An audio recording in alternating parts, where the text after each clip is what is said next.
All right, YouTube, we are live with another Pangburn AMA. What is an AMA? Ask me anything. You can ask me anything.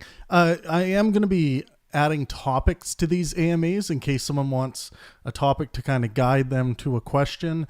So today's topic is what makes you cry? What makes you cry? And we can open that up a little bit. What makes you cry? What makes those around you cry? What makes kids cry? We're talking about crying today, the act of crying. What does it? Hey, Graham, how's it going, buddy? Oh, hey, bud. Doing pretty good. How you doing? Nice, doing good, doing good. Yeah, so these are just my AMAs. Feel free to ask me anything. There is a bit of a topic today of what makes you cry. What'd you eat for breakfast? What I eat for breakfast? A muffin and coffee. That was me today. Oh. How about you? I did I cut open like a potato and then I kind of like filleted it open and then I put like eggs and cheese and things like that on it with some coffee. Nice. Very traditional. Sweet. Things that make you cry, huh? What makes you cry that's not physical pain, Travis? Yeah, I don't cry from physical pain. But I would say anytime a relationship comes to an end, because there is a level of finality to the end of, like, say, a romantic relationship, I would say I usually shed a tear when those relationships end, because I know that I'm going to typically in those cases be able to hit the reset button very easily, and that's just you're kind of starting a new life in a relationship sense, I think. So Okay. that. Yeah. Oh, and by the way, guys, I do encourage you to turn on your videos for these AMAs if you're able to. I'm not pretty enough today. Oh, I doubt that. Yeah, I'm working. So Oh, are you? Yeah, no worries. Let's see what I could do. I might have something. Yeah, see, I gotta like do the shades behind me. Yeah. No, it's perfect. You look like someone about to give their manifesto before they do something terrible. Oh man, it's like I gotta go dark. I mean, the coiff's not done yet. No worries. Usually I just go like this in the morning. Sometimes I'll put a little product in there. But. Yeah, I'm literally on a laptop in my bed. Like, I love yeah. it. I'm just working away. Sometimes I'll go to my desk and do that, but I have a stand-up desk, so you want to talk about what makes you cry? I think I did the math this week, and I was at I'm already at 30 hours worth of work this week just for what I'm doing, and then I've stood up a majority of that time. Interesting. So my feet are kind of done right now. I'm like, I'm gonna just do that. That's what makes me cry. Good choice. It's so sad. Let me change it. But besides that, you're talking about your relationship. I knew you were going to head there, so I wanted to ask you something based on that. At a follow-up question. Sure. Do you find it necessary to cry, or do you see that there's no difference whether somebody cries over a relationship or not? And do you, in follow-up, if so, would you feel any type of shame that you cried? No, definitely not shame. I think I've done away with my any adherence to what people would say is socially required or expected. I don't adhere to those, and I really haven't my whole life. But I would say there were some insecurities that I did struggle with at certain times of my life, getting over those social expectations. But I think it's very, I don't think it means more one way or another, whether you have a cry response or not. I think often in situations of trauma, and even like the ending of a relationship, it seems silly to call that trauma, but it does fall into that potential category. So, I think some people get to that cry response easier with things, with kind of petty things, and they kind of maybe go to more anger when things like relationships end. But I've never had like an anger response to things like that. So Yeah. yeah. Yeah, I Zachary think Miller yeah. says, "What's your favorite color?" Black. And don't give me that crap. Black isn't a color, because it totally Yeah, it's is. my favorite too. Actually, my favorite I think is like dark green, but it used to be black for a very long time, Nice. and I liked. I grew up off like Johnny Cash and stuff like that too. So I Oh thought yeah, that was nice, kinda cool. nice, cool. I'm just like, oh yeah, we got the same color. That's really neat. That's really neat. But what do you think you do that you feel justified in that makes other people cry? Well, I mean, I've had conversations with people. One thing I don't do, again, and this is some people might see it as social retardation, but I just think it's like, I just don't have any adherence to any rules that, you shouldn't challenge people on certain things, or you shouldn't, if you're having a conversation, kind of baby people more, or some people more than you would baby others. And I'm quite robotic when it comes to conversations about like, claims about reality. So I think I have had times in the past where I've been talking to people about like their God belief or something like that, and I've told them what I think about the doctrine, the particular doctrine they believe in, and they found that tragic enough that I thought that about that doctrine to cry. So do I feel justified in making them cry? I mean, I don't want them to cry, but I don't want to take back those instances. Yeah, it's almost like a doctor delivering bad news. I you probably perceive it. Yeah, I think so. And I think it's worth, even though it can be tragic to hear those words and stuff if you haven't heard them before, if you've been living in kind of a vacuum your whole life, feedback loop. But yeah, I ultimately think it's best for the person's well-being, even though the short-term conversation might get nasty or might make someone upset. I still think it's worth it, but I do after. One thing I will say after, always, if someone does start crying, I'll say, no, I don't. My point here is not to make you cry. I just wanted to tell you honestly what I thought about this thing, and I didn't want to upset you, but I understand that you are upset. What can I do to make you feel better? Usually they will go to something outside of just change your mind on my religion. And then if they do say that, I'll be like, well, that's not going to happen. But what else can we do? Can we play some I'm cards? not here to change your mind. You got to change your mind. I'm just here to show you some examples to change your mind too. It's hard because sometimes crying is part of people's thought process, whether they want to admit it or not. Yeah. I think it's something innate in us that it's like, well, it's just what my body does. And I think when people kind of come to that self-realization, they can start learning lessons on why they cry. As compared to like, you made me cry, look what you did to me, and you're like, I didn't pump I didn't pump the factory, man. I didn't create the tears. So Amanda A in YouTube chat says, when someone very close to me passed away, my father, I feel I am more sensitive to my surroundings. Is this normal feelings? Will meditation help stable those feelings? Well, I think trauma does that. Your sympathetic nervous system is going to be operating at a much higher level when you've gone through trauma. So if you haven't talked to your GP yet, I would consider going to talk to your GP about that and just saying, I feel like and I'm sure you probably already have done this, but I'm feeling hypersensitive to the things around me, and it's not going away. And I notice this this correlates with the time my father died. I think there are different methods and sometimes medicine route, but sometimes meditation and just psychological exercise that can definitely help with those things. So I highly suggest that. I always think about what the dead would want us to do. So it's like, would my deceased relatives want me to wallow and not move forward, or are they trying to teach me something that I need to move forward and I have to continue in their name? Do you ever actually come to the conclusion that this particular person would want me wallowing?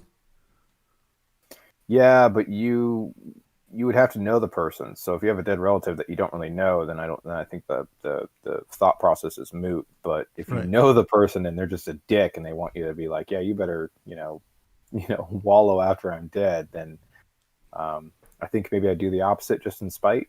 So I'd Right. still be happy. I wonder if I'm able to play music. That remind me of what was that Patton Oswalt joke go? It's like they always say that they after a brave fight and a long fight of cancer, they finally passed away. It's like nobody ever says the opposite. After he cowardly fought cancer, he wished it upon his family before fading away. Amanda says, "What's a GP? It's just your general practitioner, your family doctor." Yeah, we don't use GP down here in the States. Oh, okay. What do you guys use? Doctor. Oh, you guys Yeah, just say or- you guys just say doctor. Yeah, hey, you talk to your doctor. Is Right. usually the most common phrase, and sometimes they say, talk to your family practice or Right.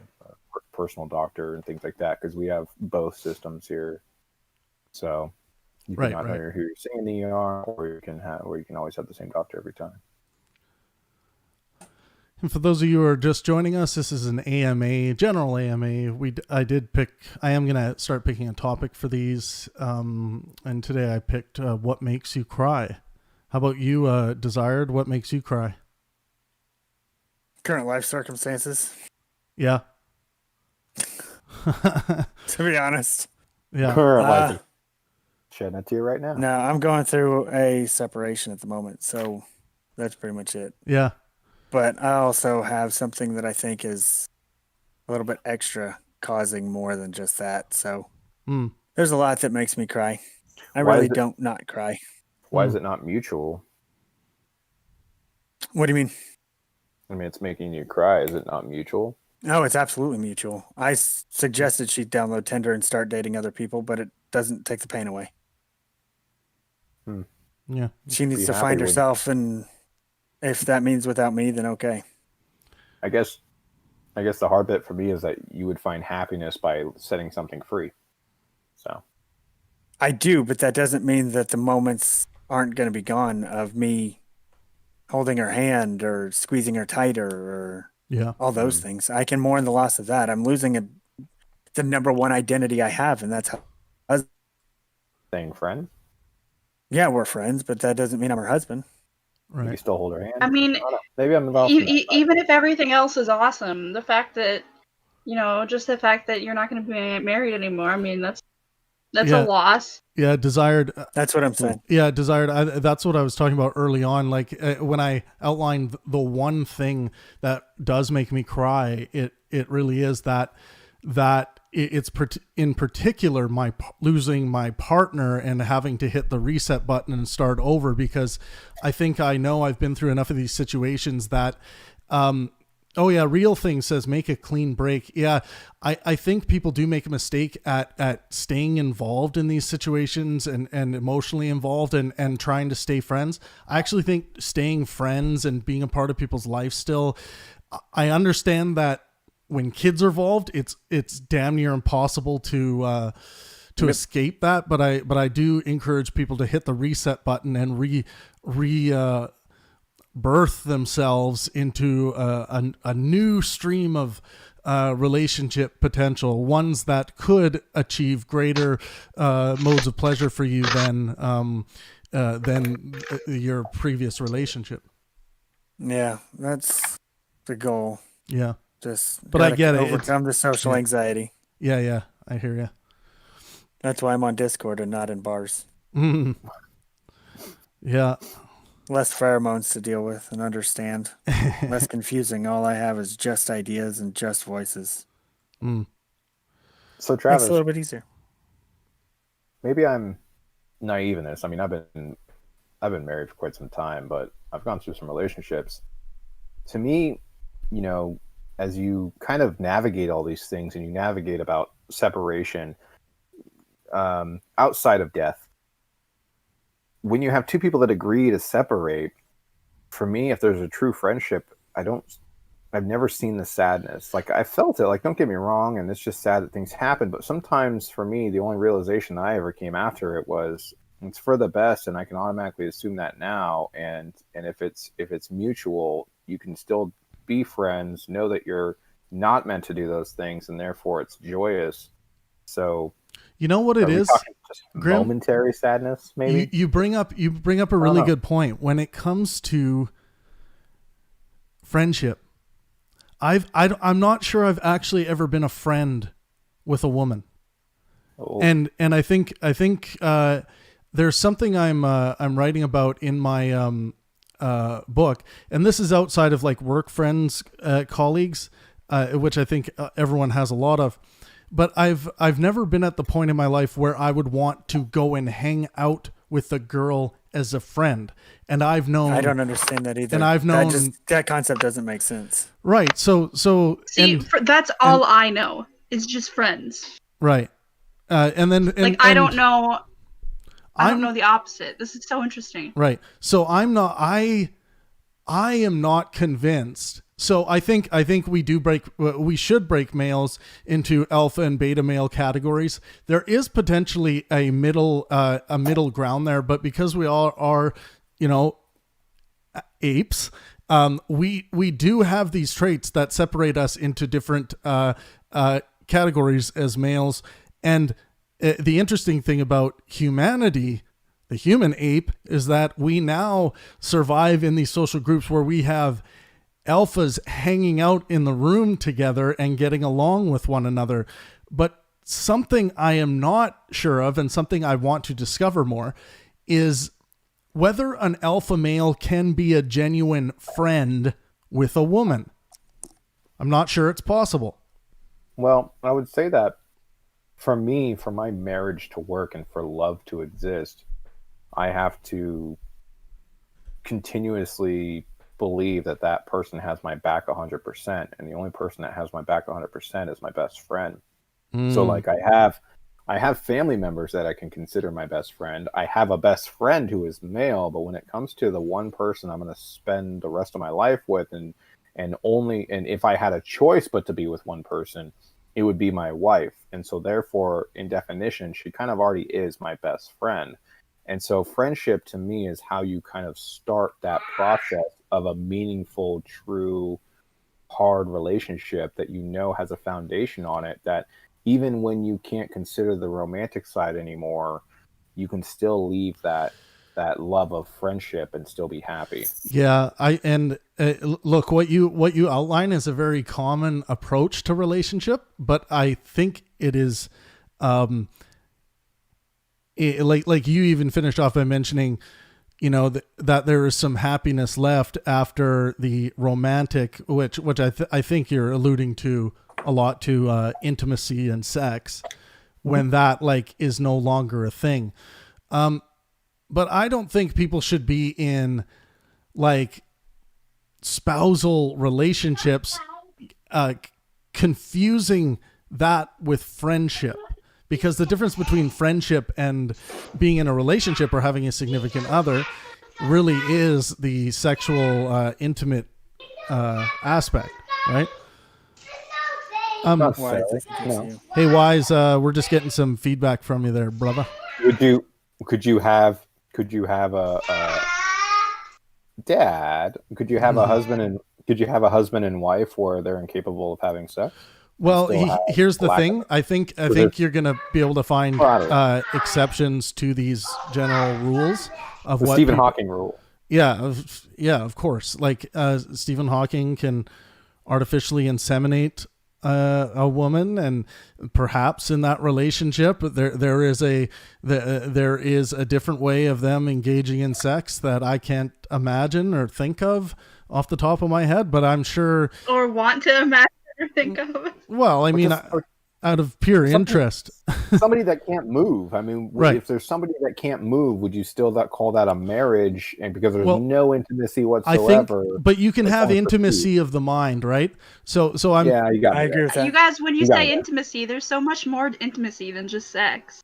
yeah, no, Like- that's why I just said I've intimacy never of the had mind. I've Yeah. never had sex, and I feel like I've experienced a fair amount of intimacy in my life. I- Maybe yeah. even because I haven't had sex, I experience it differently than most people, I think. And I think, actually, as a side note, I think that's what makes me a better writer. But there's so much more. There's so much more to intimacy than just sex. So much. Yeah, you got me there. You got me there. I Like- can see to that point for sure. Can somebody message me how to share this with a friend? I want to see if I can get one of my friends on here. But Yeah, Michaela, can you help Wise out with that?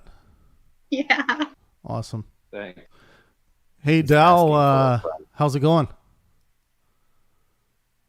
If Dal's there, I want to know what makes Dal cry.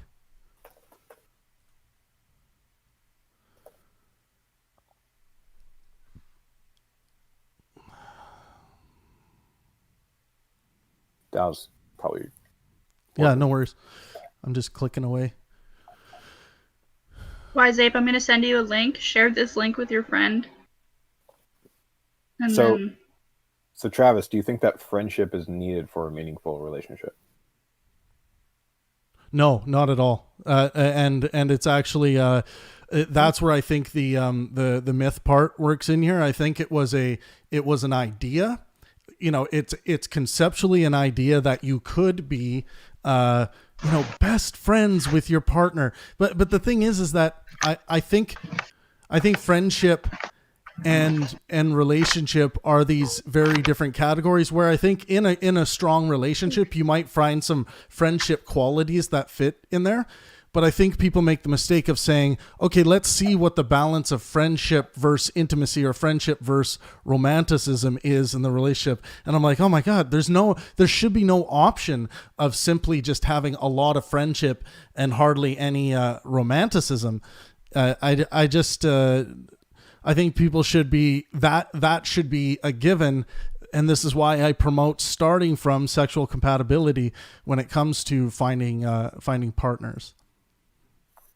Well, I agree that I think that, kind of being attracted to somebody to then gravitate you to start talking to them and exploring their mind. I think that is when a lot of that friendship is starting to be born. And I think friendship is kind of an after effect. And I think it's also needed. But at some point, yes, I think in some ways you could also say, well, I could also have enemies with benefits.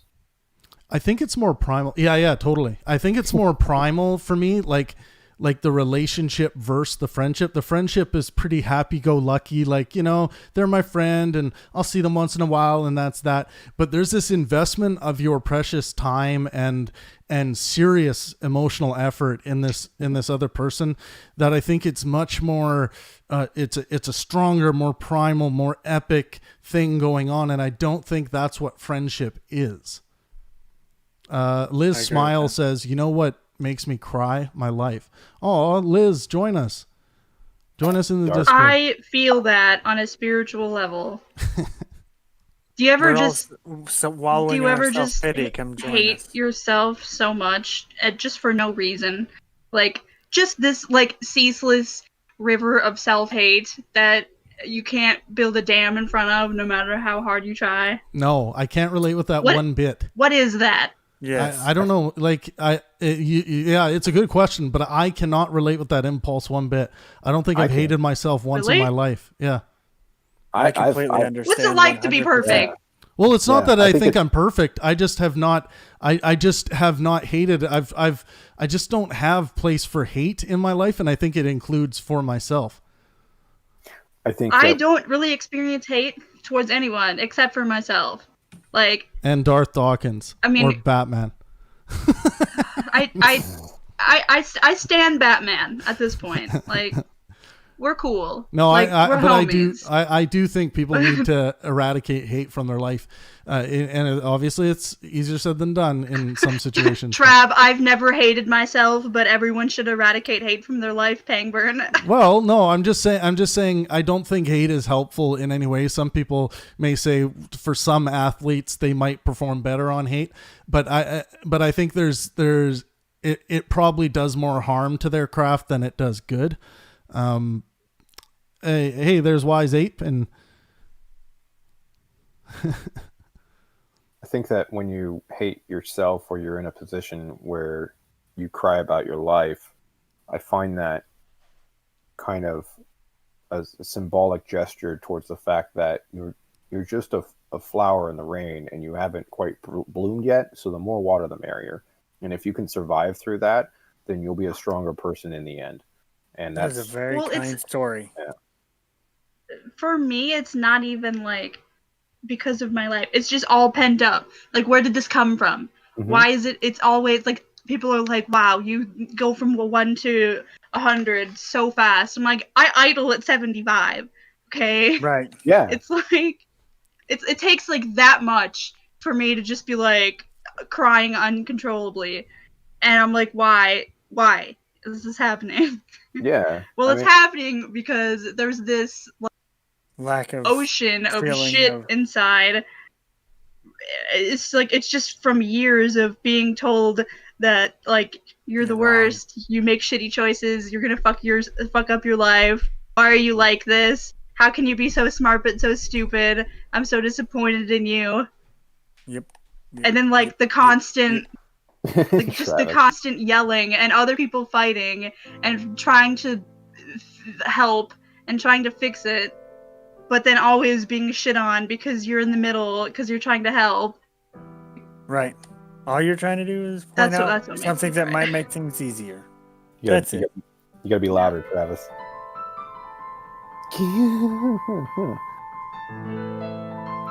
As somebody that's gone through a lot of bad shit, and I won't mention it live, but depression involved and things like that, it's only empowered me to enjoy life even more, coming out of it, coming through it, working on myself even more, and advancing me beyond many others around that I thought I was honestly behind, which I probably was.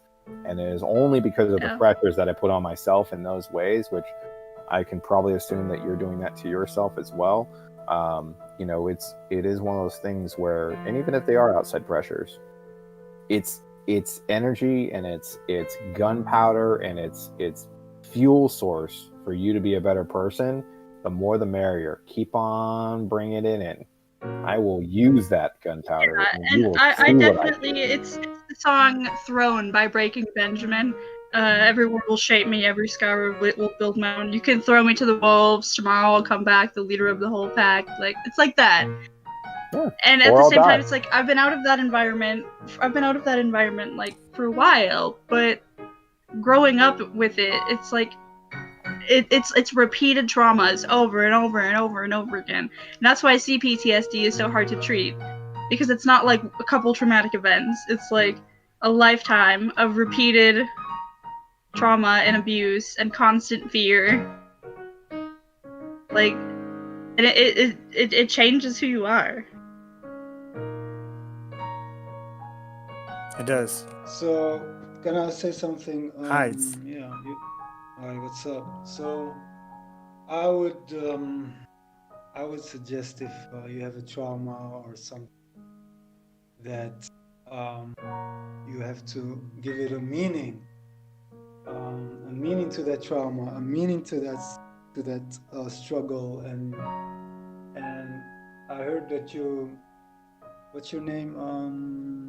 That you have marriage difficulties and everything. Desired? Yes. So I think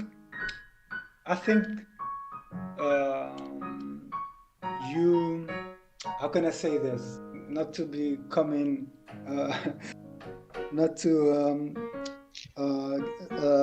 give it the wrong picture or something, but I think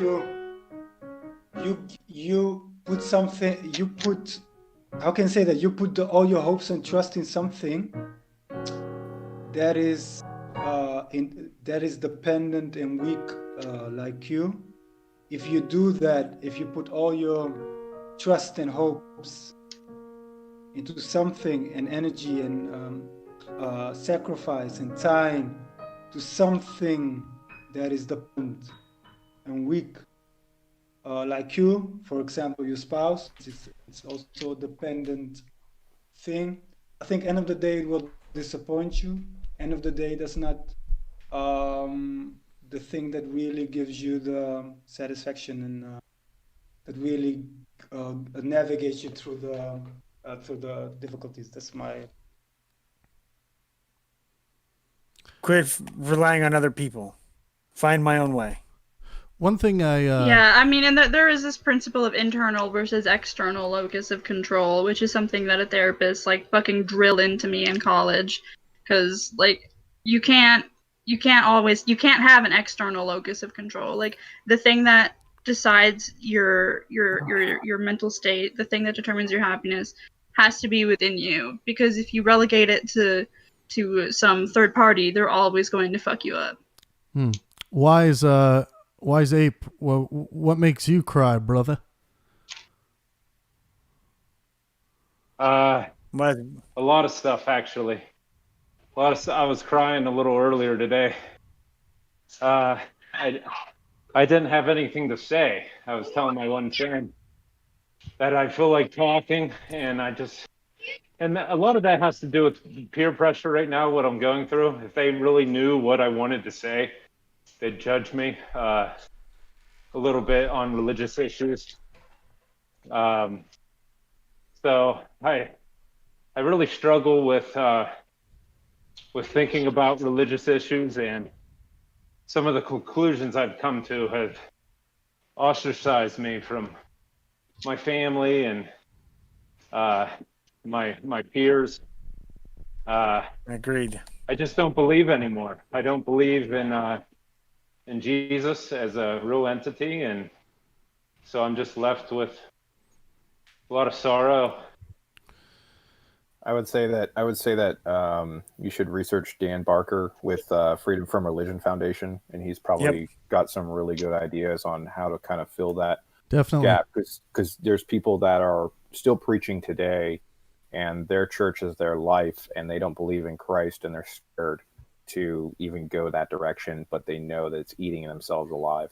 Yeah, so those people and they have a weekly live stream on the not to push away from you, Travis, but on ACD, the Atheist Community of Discord has a weekly Zoom call that they put on for the RFR. Yeah. So if you want a link to that, I can send it to you. Yeah, feel free to drop that in the Discord. So Travis, there's a lot of crying over sadness. Have you ever cried over something art or joyous? I was just gonna say that was my next thing after I was playing a bit of piano there. Great minds. So I'm just putting up a picture of me and Randy. The first time I listened to the entire Master of Puppets album, I fucking cried afterwards. So I would say for me, live theater has always held a special place for that kind of response. For those of you who don't know, I did do some professional work as an actor earlier on in my life, and I've always loved live theater. I wouldn't have made it. I would have probably died as an actor, because there's something in my psychology that doesn't allow me to shake the traits of characters that I've played off very easily. So I think I probably would have self-imploded. So wasn't really an option. But I will say that, I can specifically remember being in London for the first time and going to see Much Ado About Nothing, where they did a Mexican traditionalist approach to that play, and it was so good. And when I say so good, I'm not talking about anything that is very obvious, but the buy-in from these actors and it's an amazing thing when an actor on stage, their soft focus raises a bit above the audience, and you can tell that they are actually engaging in the what typically used to be called as the wants, but I call them pleasure, in the pleasure drive of their character. It really is when you see someone become someone else, even if it's in a moment on stage in front of you, it's like one of those magic transcending moments that are described in the religiosity realm, and those kind of moments when it comes to art really do bring tears to the eyes, for sure, for me. So I think that's a difference of watching a play and being enthralled in something and having them kind of take you down a story or a road to where now you're emotionally kind of convicted in that way. Not convicted, you know what I mean, but you're emotionally kind of anyway. So as compared to seeing a landscape or seeing a painting, no words, it's instant and it's something personal, right? It's something that anybody in the audience would cry, and there's probably many people that do, but a painting is something interesting that is almost personal in a way that you'll shed a tear, and everybody else could not, but right. You do. And so there's something interesting in that, and that's kind of a difference in crying over beauty, where it's more personal beauty. Yeah, I'm not sure if I've ever had a response to beauty by itself like that. I would say images painted, again going back to theater, images painted by the actors on the stage, the tableaus painted. Sure, I'm sure I've experienced that, but. Yeah, there is something about watching humans play live in front of you, the human element of it. Although we see a lot of humanity in paintings, there is something about live theater, having the human there performing, that does bring a tear to my eyes, for sure. Why don't we go... I have a question for you, Travis. Yeah, sure. You seem really super in touch with your emotions. How did you do that? How do you do the everything? Well, I would say I've always been... I mean, I feel like you had a wholesome upbringing. Like, you didn't just have the emotional shit beat out of you all the time. Yeah, I won't get into those details much. That'll be a book for a lot later on in life. But my upbringing being what it was probably has something to do with it. But I would say what has more to do with it has been, I think, this skeptical foundation that I've had has kind of always been around, and I think I probably get it from, I think it's been refined over the years, and I understand what it is, but I can't remember at any point in my life ever accepting any kind of answer for anything, even when I was little, just based on someone saying, because I said so. Like, it just didn't. So I think I think what I didn't want to be is I think I have a disgust reaction to self-righteousness when the claims being made are patently absurd or just radical or have nothing to do with reality. When people make just claims without being able to demonstrate them, I don't ever want to see myself in that situation. And I find one of the best ways to do that is to use the computability of your mind with skepticism to analyze the emotional knee-jerk reactions you have to things and enjoy that wrestling match within your mind and win it. You always have to win it and not allow those things to spill over. Now, is it going to be perfect? Are you going to fail sometimes? Sure. No one's perfect in that regard, but engage with that wrestling match and skeptic and any kind of emotional thing that falls out of you should go through your skeptical foundation. Don't let anything through. That doesn't mean you're not going to experience the most natural version of love or things like that. It just means that you are aware of how your emotions are playing with your being. So I mean, I can be aware of my emotions while at the same time seeming to be powerless to stop them. Right. Yeah. I was just going to say there's a control issue there where the you're losing the wrestling match all the time with those or let's say in moments of heightened emotion that maybe are connecting to past traumas or all these things. This is going on in my life. This is happening. And then kaboom, I couldn't win that wrestling match with this emotion. There was just too much going on. And I get that. But I think once you stop that stacking up process of emotions, if you're filtering those things properly, they're just getting thrown over the dock as they're being stopped by your software. I just think they're getting kicked back into that ocean.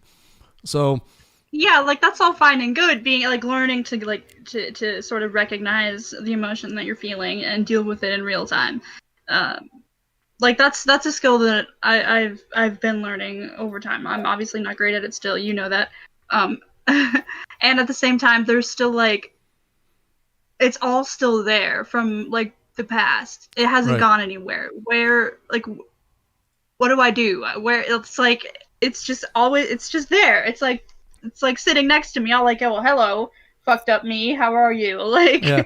Well, I think that fucked up you isn't like, isn't something that should be avoided. I think you should have fun engaging with that fucked up aspect of yourself, because I think we all have that version, the version that we keep at bay and stop from spilling over. I think people make the mistake. That's why I write murder scenes. I think that people make the mistake of attempting to fully suppress it instead of, yes, making sure it doesn't come outward and force your action, but enjoying the pleasurable wrestling match and snickering at those firings that just aren't going to make it through. These urges and strange things. Sometimes I just want to like shout like if I did that all the time, it would be hard to communicate properly. But that is what is going on in my head all the time from that weird sub part of me. Like it's wanting to do stuff, and art is an outlet for that. I would say I want to say something, right? Sounds like Tourette's. Yeah, I want to say something. That's a good discussion about. I would argue, I would argue that we human beings are very emotional beings, and sometimes the emotions is more powerful than the intellect or the logic. Oh, of course, yeah. Sometimes you're really making choices. Most of the choices and drives you and motivate you is your emotions. That really is the driving force and the power. So sometimes you're making emotional decision instead of really thinking it through. So sometimes you cannot really think straight if you're very emotional and you make the wrong decision. Yeah, and this is where like I think these have to be tempered, and passion. I think I really like the emotion of passion. I think it really interacts well with your the artistic and scientific inspirational elements of your brain. So I really like to promote passion in people's life and things that they can be passionate about. And I think when it comes to relationships, being passionate about their sex life with their partner, I think is a really good thing.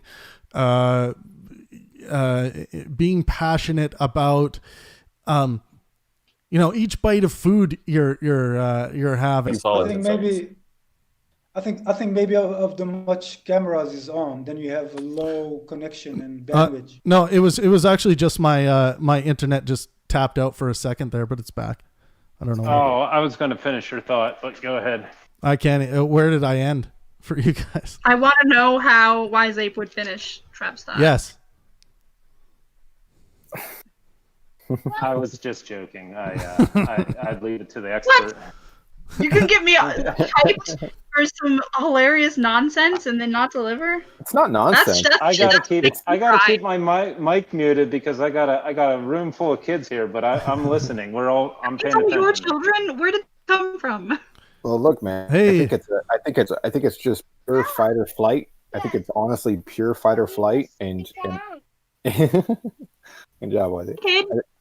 I think from the fight or flight, we enter the logic and reason era, and then you can use those emotions and that passion to push towards whatever you want. And it's people that kind of skip that step have a lot of issues of putting their foot in their own mouth or putting themselves in bad positions because they're going 100% off that emotion. And we put this emotion to a lot of things. I think was I think Hitchens or Dawkins that actually had a really good point of view, and it was.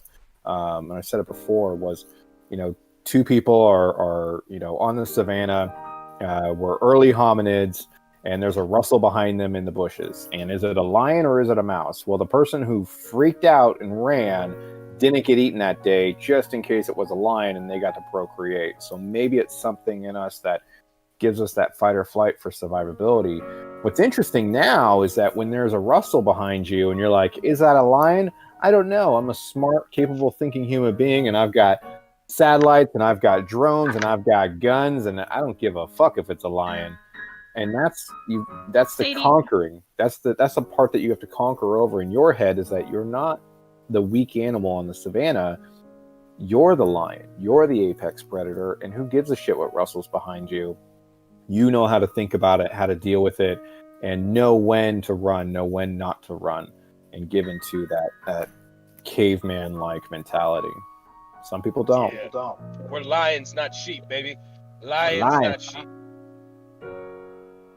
Did you know that the part of your brain responsible for the fight or flight is evolutionarily much older than your higher cortex? That's the medulla, Is right? Travis just uninterested in playing us out? He's just like, it's the red light is on and he's playing us away. Like get off the stage. It's the amygdala. Oh, the amygdala. Okay. Yeah. I would argue is that if your heart is attached to something, you're gonna make decisions, and you're gonna make choices based on the thing that is attached to. So if you're very attached to, for example, making money, then your choices is based on that. So sometimes you make choices and decisions based on what your heart and what your desire is attached to. So if your desire is attached to something, you cannot really think straight, because that is a bad way to make decisions. Yes, a bad way to make decisions. I agree with you, and that's what most of the human beings are thinking, are not taking a step back and really thinking it through, but they are making decisions based on their desires and emotions. Yeah, money's a hard one because money's a great example. I know it's an example in your thing, but money is also something that's never desired. It's opportunity, and then money's the quickest way for more opportunity. And so, but money itself is never like, I need more money because I have to burn it or I have to eat it, to stay warm or to nourish myself. But it does mean more opportunity in the land of opportunities. Therefore, money is what the main incentive. And so that's, I think, what drives people is just, you can find many other opportunities without money. And humans have been doing this for a long time before money existed. So it depends on what you're accumulating and what you're going after, but that is part of that lion mentality that, like Bruce talked about. So I was mostly kidding, but I get it. Hey Bruce, I got a question. Yeah, what's that? Does the lion bother itself with the opinion of sheep? Nope. Interesting answer. Never ever. That's a hard one. That's a hard pickle. Well, there's no reason to. Well, the sheep are unionizing. It's So the same reason. It's the same reason we don't give a shit about lions as human beings. I don't care about their opinions. But we do. No, they don't have opinions. Prey doesn't have an opinion. How do you know? We aren't lions. Yeah, we manage our prey. Yeah, we manage our food source all the time, and we care about how we hurt them. I mean, people give a shit about pigs, and they kind of want to liberate them, but people also want to eat bacon. No. I think as a human being, that's applying emotion to something that we can't understand in another animal, unless you're going to go the neurological route. In that case, we could start not hurting plants. There are plants that might experience these same sorts of neurochemistry, or at least chemistry, and pain response. So we better not cut down grass or whatever plant. So we can't go down that road. So the road is applying human emotion to an animal. That anthropomorphication is not a way to survive. So I would argue that we human beings are not like animals because we can control our desires and animals are very impulsive. So if they are hungry, they don't care about the other animals. They just attack and trying to fill the belly. But we human beings are caring and thinking it Not through. all of us. So we can control. Not all of us. Yes, I agree. But most of us can control our impulses, can control our desires, emotions. So I don't think we are animals, and not to compare, but animals do what they like. If they are hungry, they attack. If they are horny, they attack. So we are not like animals. We are animals. What are you talking about? No, I think I just self-control. I think I disagree with that heavily. Yeah, go ahead, Grim.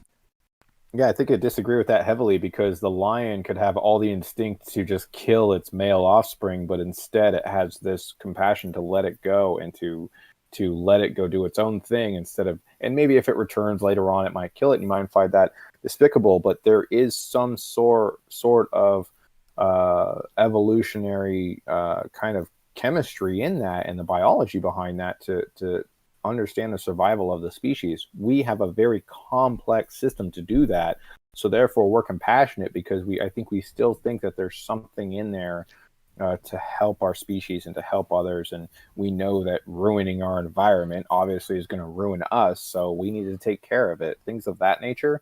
In the same way that a lion's like, well, I mean, obviously I just go kill any male that comes out of the womb because I don't want competition, but they don't. So. Yeah, lions do protect the food source. If you ever watch lions, the adolescent lions will be beaten down and even sometimes killed if they don't allow the youngest women and children to eat first. And the male alpha will fight the adolescent male and fight him off and kill him if he doesn't allow the food. So the lion gets first, the male lion of the pride gets first spoils, bites it, eats it, then he saves it for the rest, the females and the children. And the adolescent males have to wait their turn because the adolescent males will eat and never give anything to the rest of the tribe because they don't understand. So there is a sense of hierarchy that is a part of them, but they will kill their own if it's better for the tribe.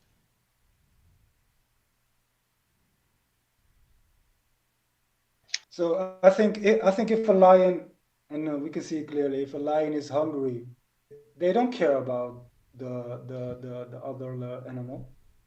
They only care about to fulfill their bellies and the family, to feed the family. But we human beings don't think like that.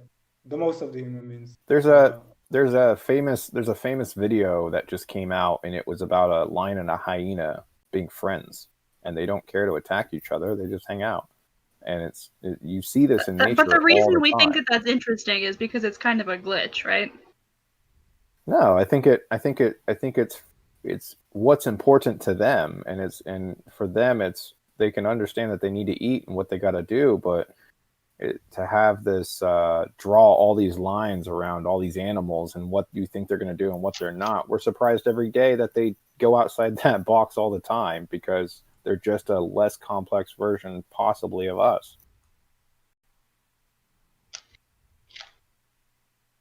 I'm surprised that there's not way more murder than there is. Like every time I'm out in a group of people, or like at the movies or something, which that's a very 2019 statement to say whenever I'm Yeah. at the movies. Why is there not more murder? Hey, what I'm can we like, do to yeah, extra I'm like, murder how out is there there? not so much murder? Like you'd think with guns everywhere, you'd think that there would be so much more murder than there is. You're like fucking Demolition Man. Where's Yeah. all the murder? I can agree with you. I can agree with you that human beings can be in danger. They protect themselves, or they feel in a sense of a danger. Yes, but human beings go out of their way just to harm people. So yeah, we can be more evil than animals. I can agree. But I would say that everything that you do is also instinct as well. It's just a more complex version. Not everything. I think because we have higher order cortical structures, we can override our instincts in some instances. Is that still No, not because instinct? it makes no sense to have a gun and go to school and kill all those people. It Can't teach probably that, makes man. sense to the person who's doing it. That's instinct. You can't teach that shit. That is. I think it's all instinct. I mean, you use the word instinct, and I build on those instincts. And so instinct is very basic when you're little and you're born, and then you build off those instincts. And your worldview and everything you do is instinct. I don't think you can separate outside the line. But that's what separates us from like other animals, is the fact that we have more than just instinct. Like what? So like hypocrisy. Look, I think it's instinct to preserve your life. That's very instinctively. So if you are in danger, it's very instinctively to protect yourself or protect your loved ones or family or whatever, or protect your life and defend yourself. Is instinct, but it's getting out of your way. If you're not in a danger place and you're not being harmed, and you go just and just shoot up the place, that's not really instinct. That's just evil. Yeah. To me. Isn't that the instinct of a psychotic person? I really wouldn't use the word instinct. Instinct instinct is more things that you do because evolution put them in you, is what I think instinct is. Right, but then you form off those instinctual needs and you go about your daily life doing the things you do based off at least some point of instinct. Is it instinct for me to sacrifice myself for somebody? Yeah, I would say so. Is it instinct? Well, but you just said some point of instinct. It's not all instinct. I mean, sure, there's some, but it can't. There has to be more to us than instinct, or else we're no different. It's instinct for me to work to then get food and pleasure in my life because I want food and pleasure, which is the instinct that drives for me to work. Yeah, I mean, you say that, and then you can literally get away with any behavior, call it instinct, right? Sure, yeah, but the behavior has to. Basically, it renders the word instinct kind of useless, does it not? Yeah, if everything is instinct, then nothing is instinct. Exactly. Right? Thank you. You're caught up. We're good. We met in the middle. Everything is instinct. Correct. No, I said everything. It said if everything is instinct, then nothing is instinct. Instinct is just a word that we put on it. It's just feelings and what does. But if you use that word for everything, it becomes meaningless. But you can't get inside the word instinct. That's, to me, of course you can. What does it be to be non-real? Like, like it just doesn't. We have so much more. Is it instinct for me to sit here and play with this cube?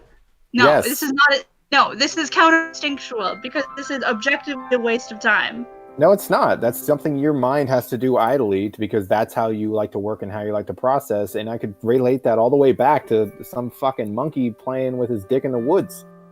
It's instinctual for him to just play with something because he feels like playing with something. And that doesn't have to. It doesn't have to own you, though. Your logic can own you. Sorry, Wise-Ape. Your logic can own you, and your logic can go against. Your logic can go against all your experience, and it can go against all your emotion.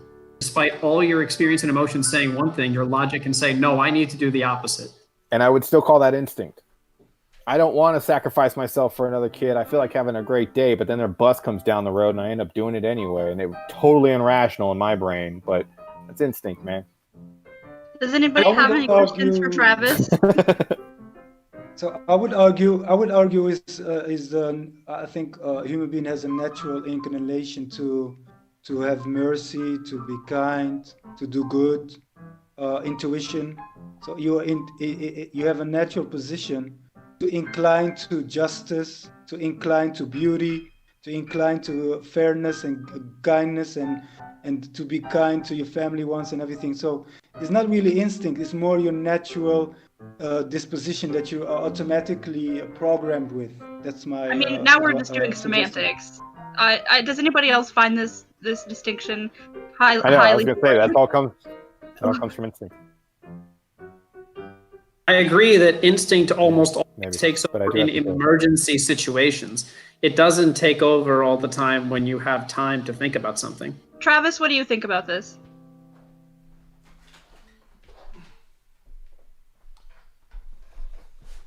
He was actually enjoying himself. What are you guys talking about? You're trying to redefine terms or what?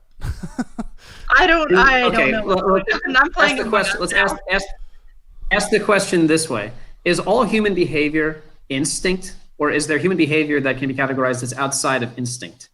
Well, the instinct would come from the hardware. So this idea of instinct is coming from the hardware. So you might have an instinct, let's say, to have a racist thought towards someone, but your software can interact with that, and before it emerges, this emergence all of a sudden is not instinctual. It's actually instinct ran through your software processor, and sometimes this happens like just subconsciously, or sometimes you notice it. But it will pass through. Anything that emerges will typically pass through your software if there's not a malfunction or a disorder happening.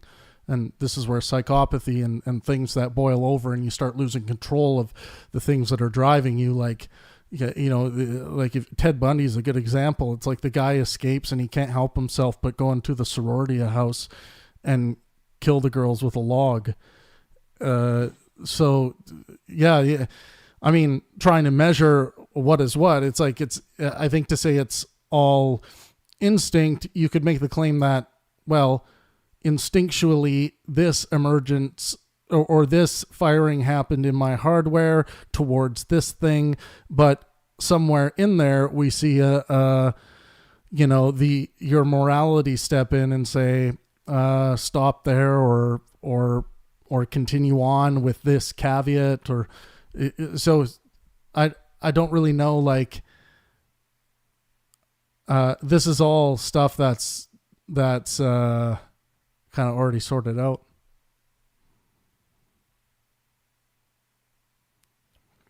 It's probably the sorting of terms it can be fun, but I tend to find the sorting of terms boring. I agree with that profoundly. As soon as it starts, I'm like, I'm just gonna do something else now until it stops.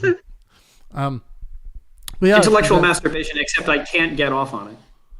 Yeah, it's one of those frustrating things. It's like there is no orgasm in sight there. Right. Yeah, exactly. Yeah. Bravely stated. Yeah, guys, these are the AMAs. Oh, Jack, yeah, you've been asking this for a while. Trav, will you look up Rhapsody in Blue and learn the piano? I won't play it now, but yes. Amazing. Yeah. If it's very technical or super difficult, I am not a technical piano player. I'm a piano player by ear. So it's, you're not going to get much technical prowess in the classical realm from me if it's a classical piece. But, yeah. Well, Travis, what do you think about the Philadelphia experiment? Not the movie, the actual Philadelphia experiment. Can you describe it? Yeah, so that's when during I think World War II, we were trying to make a ship invisible to radar. Oh yeah. I just got killed by cyan. We were trying to make a ship invisible to radar, and something with like an electromagnetic field, and then allegedly the whole ship, there was like this green aura around it, and they achieved radar invisibility, but then they achieved actual invisibility, and then the ship was seen 300 miles away in another port, and then it reappeared, and men were like fused into the hull, and some of them went insane, and it's been apparent, and then they deep six the data. So did this actually happen? That's the question, isn't it? Yeah. So, I this does ring a bell now, but I think we have to demonstrate that this actually happened. The only, because it's not like they could just take out their iPhone, but there was a guy who claimed to, like, he was like a deckhand on a ship. Right. The only one outside, and he claims to have seen it, and like he like put his hand in like the ether or whatever. Well, it sounds like a cool. I would like to see the movie how they did it all. It sounds like a cool science fiction idea, but whether we achieve that or not, that's. I would think if we did achieve that by this time, we would have the consumer version of that available in some form for sale at Walmart. Well, because there's too much money to be made. Einstein was allegedly helping yeah. with it, and as if he wasn't busy enough with the Manhattan Project. Right. Like, well, okay. So I've also been watching a lot of documentaries. I've just been watching a lot of World War II science documentaries lately. Yeah. I don't know. They're interesting. What do you make of Oppenheimer, and it? We're gonna be you know we have Oppenheimer Day coming up, right? I know. This is like this is my primer for Oppenheimer Day. Okay. I'm so excited for Oppenheimer Day. I think it's absolutely fascinating. It's like it's like they can't read it, but at the same time, you know, they're so haunted by it. Like, what do you make of that?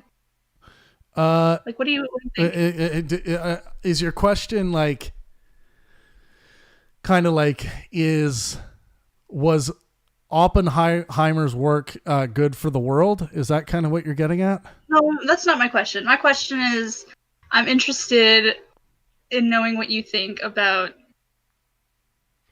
the psychological destruction a human can sort of undergo as a result of necessary actions. What psychological destruction? I mean, those people were fucked up afterwards. Like, you see them talk, and they're just like... You mean the people involved in the project? Yeah. Yeah. The magnitude of that scale of war, you're going to have the inventors mimicking a lot of behavior that you'll see out of war, or people who have seen the battlefield and have war-like trauma.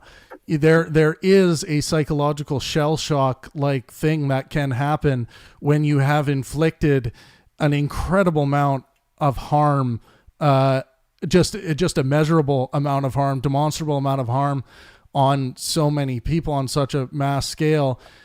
And I think this happens sometimes when we find husbands who commit passion murders, where they normally wouldn't be the kind of person that could commit a murder, but crimes of passion take people over and they end up killing their wife or their kid or something like that. These people seem to have a really hard time getting back to the state that in which they once were.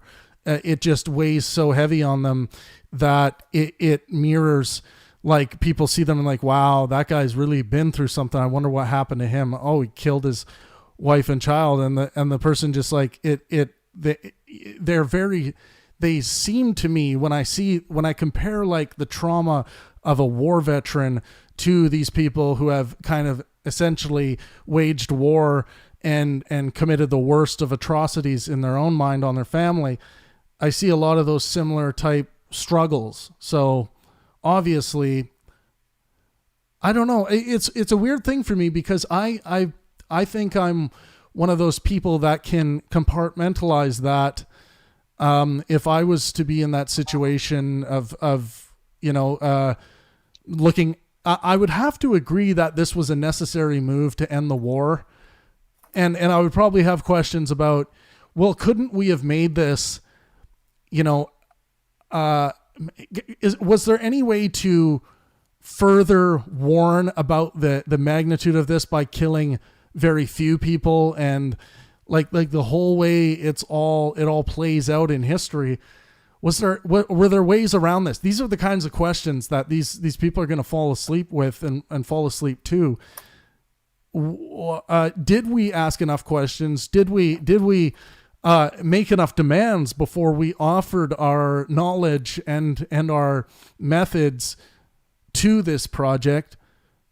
Did we get it in writing enough to say, I would not support, this level of use of this this mode of destruction? So I don't know. What do you guys think?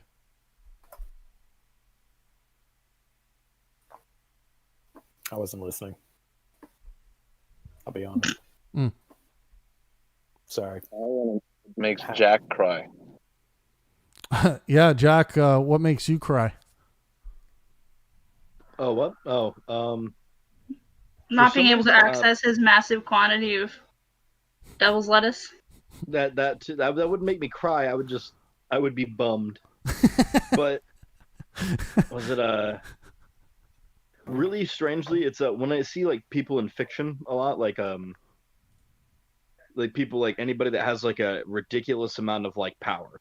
And when I mean power, I don't mean like bullshit political crap power that means nothing to me. I mean like being able to move like a continent power, or being able to like split the skies, real, like to me, what would be real power, but we've got this bullshit blackmail the fucking world power instead. Anyways, this fucking like when I see one of those people go through something and they can't do it even with all of like everything they have, and it's all like their ability, all of their willpower, all of their actual strength that can rip apart these continents, when they fail at something or when they lose something and they did everything they possibly could, even with all of that power, and like they can't, or you know what I mean, or like they do a comeback or something like that. That shit brings me to tears for some reason.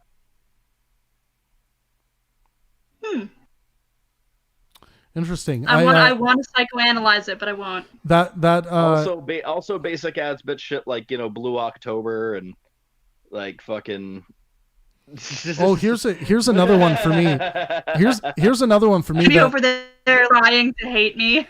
Hey, exactly. Yeah. Here's another one for me that that really gets me as well. It's starvation.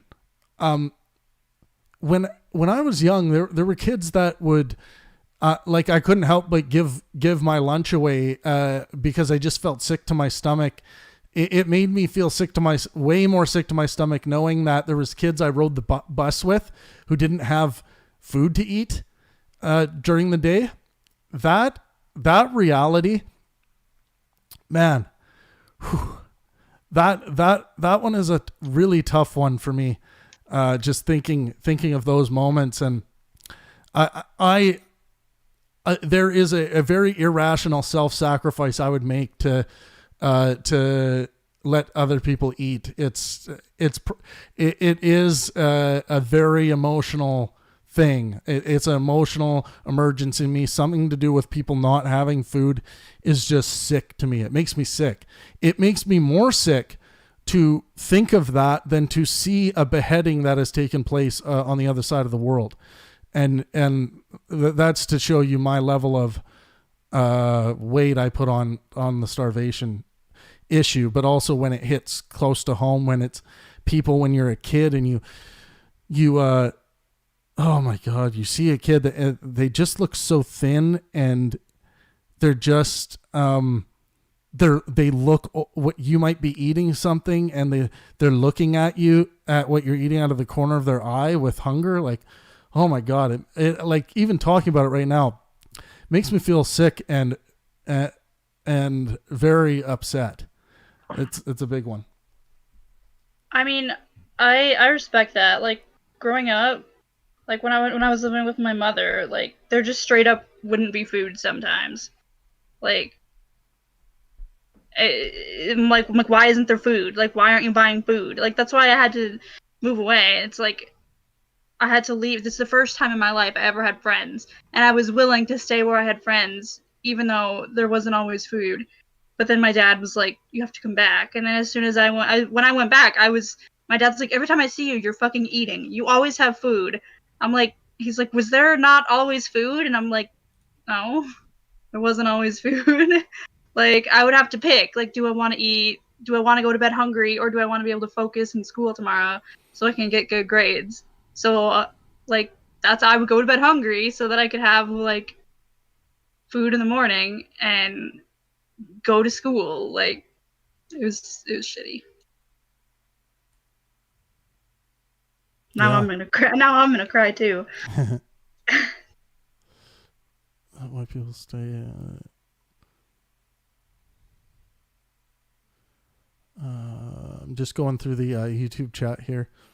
Yeah, feel free, guys. Anyone jump in if they have a question or. Someone's talking.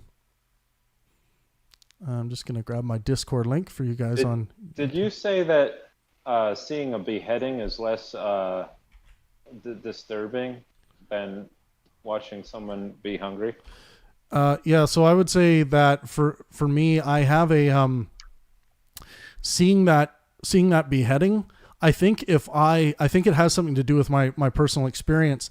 If I had someone who I have known or have been in an experience where someone was being beheaded, I think that would be a much different situation. But I think with my experience as young, watching kids who didn't have enough food or didn't have any food when they went to school, I think that's an example of why our emotions should not be trusted when it comes to our emotional feelings should not be trusted when it comes to evaluating what is in fact worse morally. And this is why I think it is superior to have a system, the maximize well-being for yourself and those around you system, where you can actually make these scientific measurements on what is actually a larger infringement of one's well-being, the beheading or the lack of food. It's interesting because I, from personal experience, feel hungry. I get hungry all the time. I'm not talking about watching someone starve to death, but so my relation to seeing somebody hungry isn't, I don't have that much of an emotional reaction to it. But I've never saw someone get beheaded, but that just makes me queasy. Yeah. And I would say I would be more disturbed just from seeing that or thinking about that than thinking about someone being hungry. Just to throw out my perspective there. Not that I'm right or you're wrong. I'm just saying I don't feel sympathy for somebody who's hungry. Interesting. Maybe I do, but I've just in the present, when I'm thinking about it right now, I don't. Yeah. Well, I think something that gets me is like seeing someone alone. Like, I'm thinking about like high school cafeteria now. There was always this girl who would sit all just by herself, and she looked kind of, like not very hygienic, and she was just this outcast. So I would always invite her to come sit with us, and she would say no. So I would be like, guys, get up. We're gonna go over here. We're gonna sit with her. And we did this long enough that she would eventually start coming and sitting with us. And it's like you never know that, like that person, like she would later like contact me and say like just tell me like how much that actually helps her. And to me, it's like we can't just let people be alone. Like we can't we just can't. It's like we're not meant to be alone, and nobody ever talks about it. Yeah, we get so like people don't realize this because I think we take it for granted because most people have a lot of experience with being touched and touching others, and just doing the social ape thing. That is that our whole the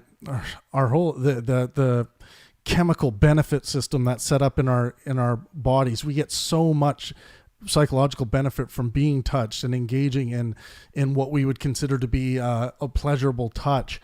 And if you are alone, you're just not getting that aspect of that. And even if that means an arm around you or you know, hugs or cuddling or whatever that means, it's very much ingrained into our biological well-being necessity to be receiving touch and to be giving touch and feeling like we're being you know, social in that way.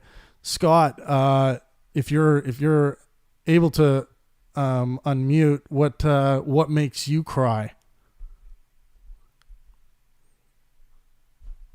For me, it always seems to come down to like father-daughter kind of stuff. Yeah. From my own personal experiences, I mean, that's something like when it's like a movie and it's like it is something about like father-daughter, like I'm right off the bat, I'm like, oh. Yeah. Actually, one thing I will say about that in movies, there is that phenomena of the most men having a hard time keeping it together and not crying. With the Bruce Willis and Ben Affleck exchange when Bruce Willis decides he's going to stay back on the asteroid in Armageddon. That scene in particular has been quite, I think, a famous scene that's always called upon when and actually The Office makes fun of it because I think it is socially that one scene that really, really hits men in the heart. There's another one, Braveheart, when he's getting killed. Yeah. Like that one's like, holy shit. See, that one doesn't get me at all, which is a weird thing. Like I just feel so happy, like and cheering on William Wallace when he's getting, you know, just ripped apart on the in front of everyone, that he's not like breaking his poise, like he's staying focused. And I just usually feel just fucking amped watching that, like especially when he gives the last fuck you of freedom. Yeah. Fucking love it. What's the movie where the guy goes on a spaceship and he has to leave his daughter behind? And Armageddon. Interstellar. Interstellar. Oh, shit. When Matthew McConaughey is like watching his kids grow up over a series of one-way Skype calls, and he's fucking sobbing, and I just want to give him a hug. Okay, so with that movie, going back to like what Travis was saying about touch, when Matthew McConaughey rescues Matt Damon. Oh yeah. And they fuck, that scene gets to me because it's like I can't remember the last time I had a hug. Like I have this like aversion to physical touch while at the same time like really, really fucking needing it and like being acutely aware of that. I was born like over 3 months early and in the 90s, so it's like I was never touched as a baby. I didn't let anyone hold me or pick me up until I was like 5. So that's probably why I'm asexual. But it's like, fuck, sometimes I'm just sitting here, like, I'll just be like, if I'm, like, solving a cube or working on something, I'm just sitting here, like, just crying because I need a hug. Like, I'm so fucking lonely. Like, yeah, I think, I don't know what to do. I think you're talking about a thing that's so common amongst so many people, Michaela, like, and you're brave and honest enough to admit it here live on the air, but a lot of people sit there and stew in their loneliness and say, you know what? It's like the world, they're completely absent of any of those, the inspirational powers of touch in their life. And they're just sitting there kind of in a burning down room. It's like, no, it's okay. You know, it's fine. I don't need to be touched. I don't even know. And then eventually, like, they'll go to their doctor when they're having these strange imbalances of their sympathetic and parasympathetic nervous system. And then the doctor will be like, so, how are the relationships in your life? And then you'll be like, well, I mean, I talk to my parents sometimes, and I have roommates, but you know, those are pretty like fringe relationships. Oh, okay. And what about romantically? Are you seeing anyone? Are you in love with it? No. Well, I think I would suggest maybe getting out there if it's something you would be interested in. I think you could get a lot of benefit from having a companion. This is all part of good doctoral care that I think is engaged with from good doctors. Not that they're forcing you and telling you, you have to go out and do this, and it should only be man and woman. It's like, no. But I have gone to the doctor just to have some physical contact. Like, lots of times I've done this. Like, especially in high school and like just after high school, but before I got sick, because now I have like regular doctor's appointments all the time because I'm always sick. But right. Which is kind of nice on one hand, because it's like objective, clinical, detached physical contact, and that's the only way that I'm like okay with it. And then it's like I think about it for like months afterwards because that's how little touch I get. Like, right.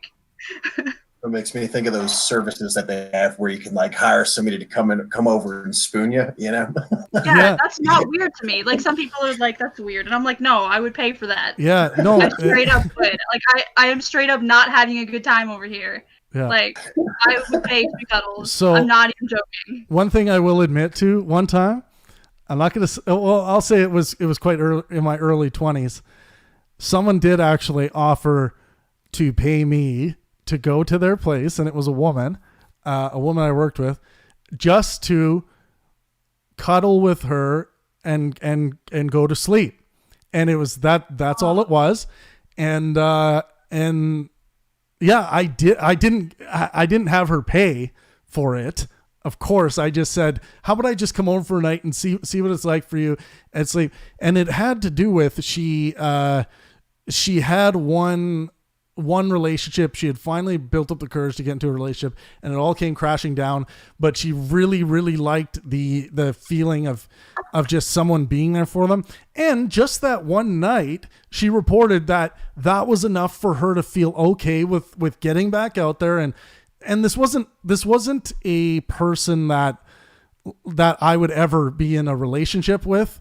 So it was purely because when they actually talked to me about this, I actually noticed this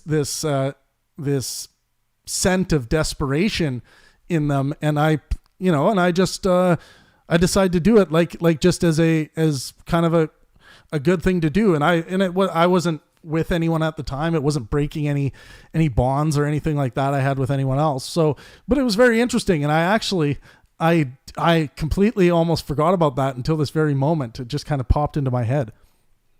I would pay. Wow. I would pay for that. I would pay a lot of money for that. Honestly, people do. Men and women pay for it. So it's like sometimes I'll watch the videos of like professional cuddlers just to have some like secondhand, maybe kind of feelings like someone's there. That's why I listen to podcasts, because it's like somebody talking. It makes me feel like I'm not alone.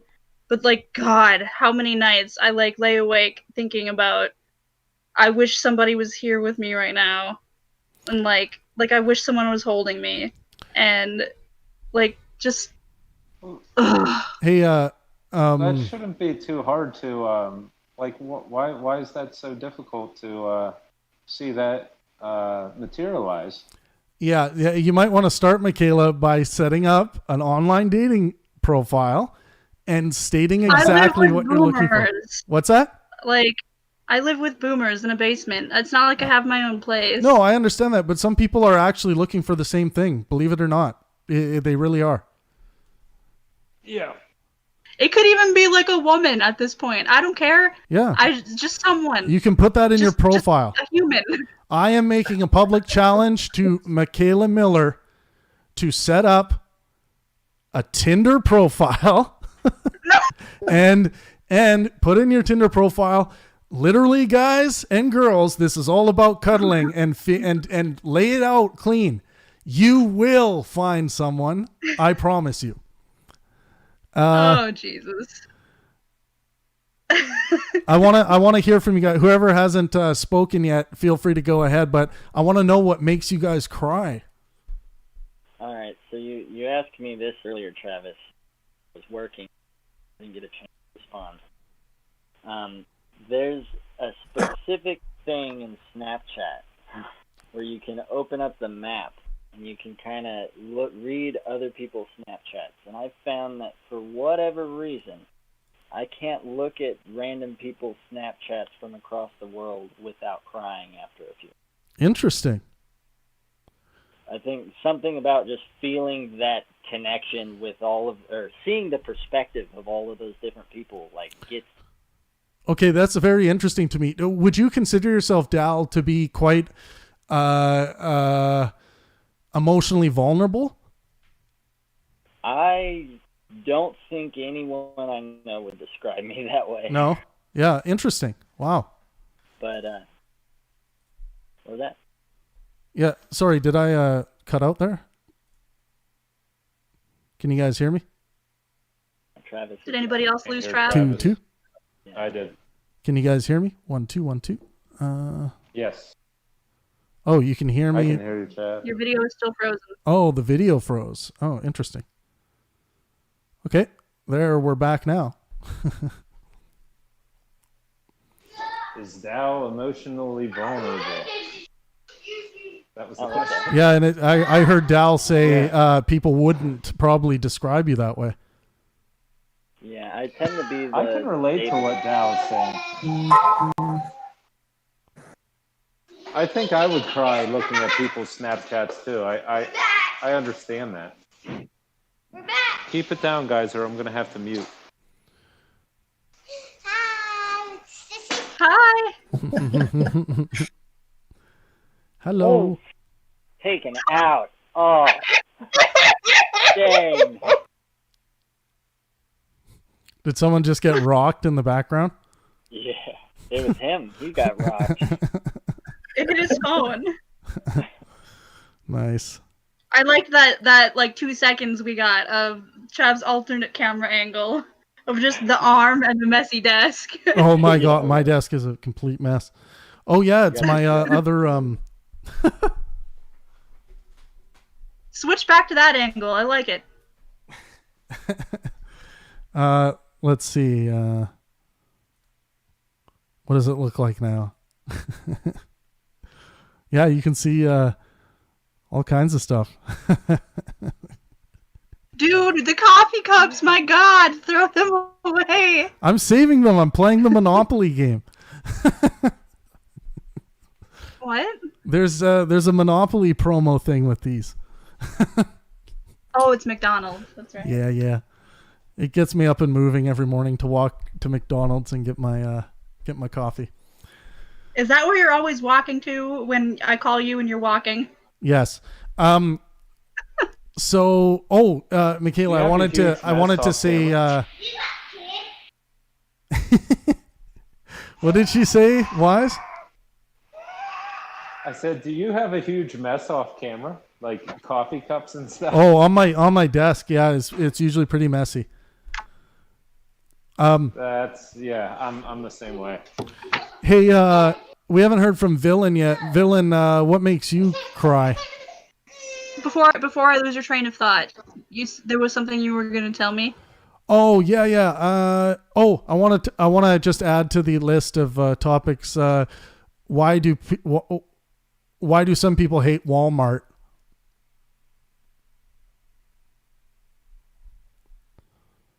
We'll get into the massive corporation man conversation. I mean, I used to a lot more when I was younger because of the eminent domain thing. Like, make a petition to take your house, and there's little you can do about that. Yeah, so Villain, what makes you cry? So I've been trying to think about how to answer that question. That's like a tough question to jump into a chat and hear that. I don't know. My first response was too much whiskey. But interesting. But yes. I get kind of white girl wasted when I get too drunk, but like Chunk from the Goonies. And then when I was in third grade, so we were talking about movies. So I'm kind of a romantic, and this movie, Public Enemies. It's Bonnie and Clyde. Johnny Depp is the guy in that. So he's like this badass in the movie, and he meets this chick in this nightclub, and she's like a door coat check girl, and he kind of just like tells off a guy and wins her in the moment, all badass, and they go through their crime and degenerate behavior, and like robbing banks, and the feds and are coming after Johnny, and they finally shoot him down in the street, kind of in the movie makes out to be a cowardly way. Johnny's laying on the ground dying, and then one of the guys that shot him comes up and like puts his ear up to his mouth, and they listen to his last words. You can't hear the last words on the scene there, right? But Bonnie is like crushed by it, just like devastated by it. That was her love. And then later on, they're like running her through the ringer and like just abusing her and in the interrogation rooms and trying to. And then that guy comes up in the room, and he starts talking to her, and then he tells her. So her nickname, Johnny's nickname for her was Birdie, and so he tells her that what his last words were, and he well, it's kind of making me emotional to tell it. I guess it does. It's more impactful than I thought, but he tells her what Johnny's last words were, and as Johnny's dying, he whispers into this federal officer's ear, "Bye bye, Birdie." Yeah. Yeah. Yeah, I know that moment. Yeah, that's a man. The power of art. Yeah, what's personally like dissatisfying for that memory with me. I was dating this girl that I loved at the time. We went to see that movie together, and we ended up eventually breaking up because either. I still don't know to this day. Either she didn't have the capacity for emotional depth that I longed for in her, or she just never let her guard down. But in that movie, like, you I'm in the theater, and you look to share those moments with the person. You just like look into the eyes, and you see like we both know what's going on here. And looked over, and nothing, just blank. Do you think no clue what was going on in the movie? Right. Do you think, Villain, she just didn't care much about the relationship? My relationship? Yeah. No. It was no. It was a very, very committed relationship. Yeah. I don't know. Maybe if you get like several rungs down the ladder on depth, maybe I was an avatar for like her playing relationship, and never she never really opened up. Well, I guess that answers that question, whether it was capacity or vulnerability. Right. But I think that relationship might have been an avatar for what she wanted, without actually diving in to see if it was what she wanted. Maybe, I don't know. That's a good question, man. Yeah, thanks. Stone, how about you? What makes you cry? Yeah, I've been thinking about that, and I think if I think about the movies, the last time I cried to a movie was the Eradicate part, but I don't even remember the plot of the movie anymore. Hey, Stone, you're just cutting out a bit. Just maybe be a little more clear on your mic. It's just cutting you out a bit. I don't know. Yeah, it's at like still 2 getting second muffled. lags, John. Yeah. Sounds like you're covering your mic. I'll reconnect in the meanwhile. Okay. Thanks. Buddha, how about you? What makes you cry? Kind of the same thing, like a movie with well-developed characters that you kind of really get involved with, and then I know when something sad happens, I'm kind of a sucker for that kind of thing. Yeah. Interesting. Who have we not heard from yet? Well, I guess Stone is back. We could try again.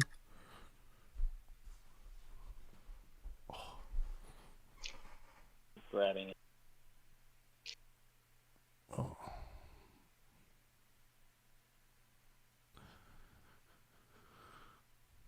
What about, do you guys ever cry at like beautiful moments? Like, you know, anyone in the room here cry like when a new baby enters the family, or like at weddings? Or I cried at my best friend's wedding.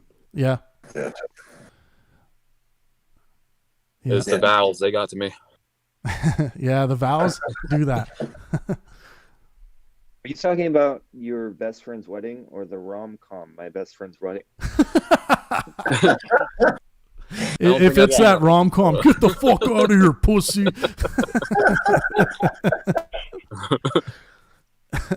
I just want to take a moment to appreciate the conversation that's taking place right now.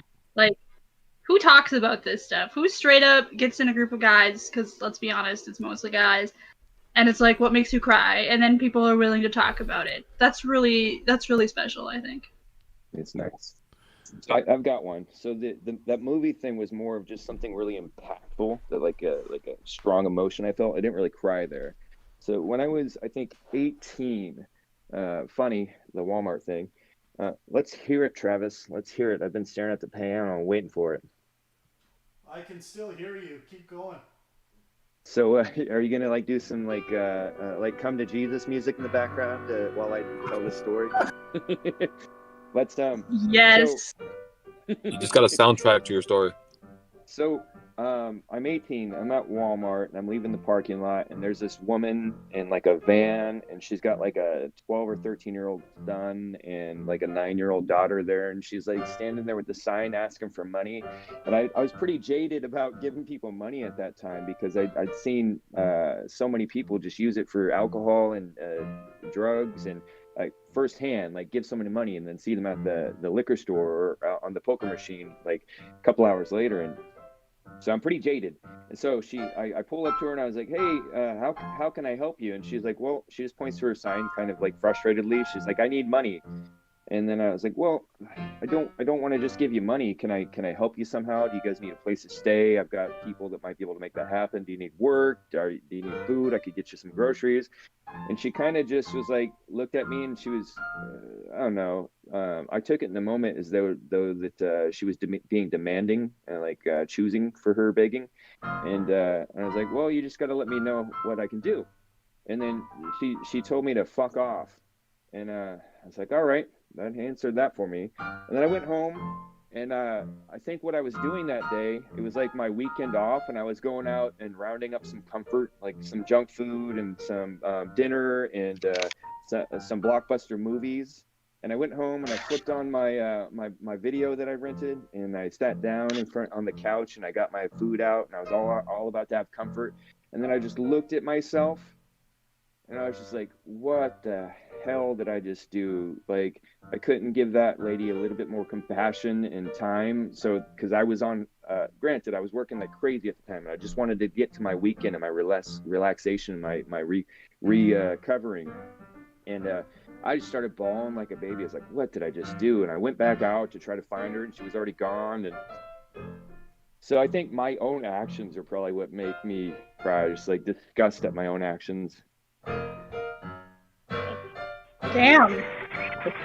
Hey, Sophie, can you solve a big Rubik's Cube like that? Yeah, What? although I probably don't remember the parity algorithms. Sophie can solve a Rubik's Cube in like 10 seconds. Can you hear me? Bobby can do it really fast, but I'm more into the higher order. This is a 9x9. Yeah, I don't remember. 9x9 is going to have the same parity as like 5x5, which I don't remember.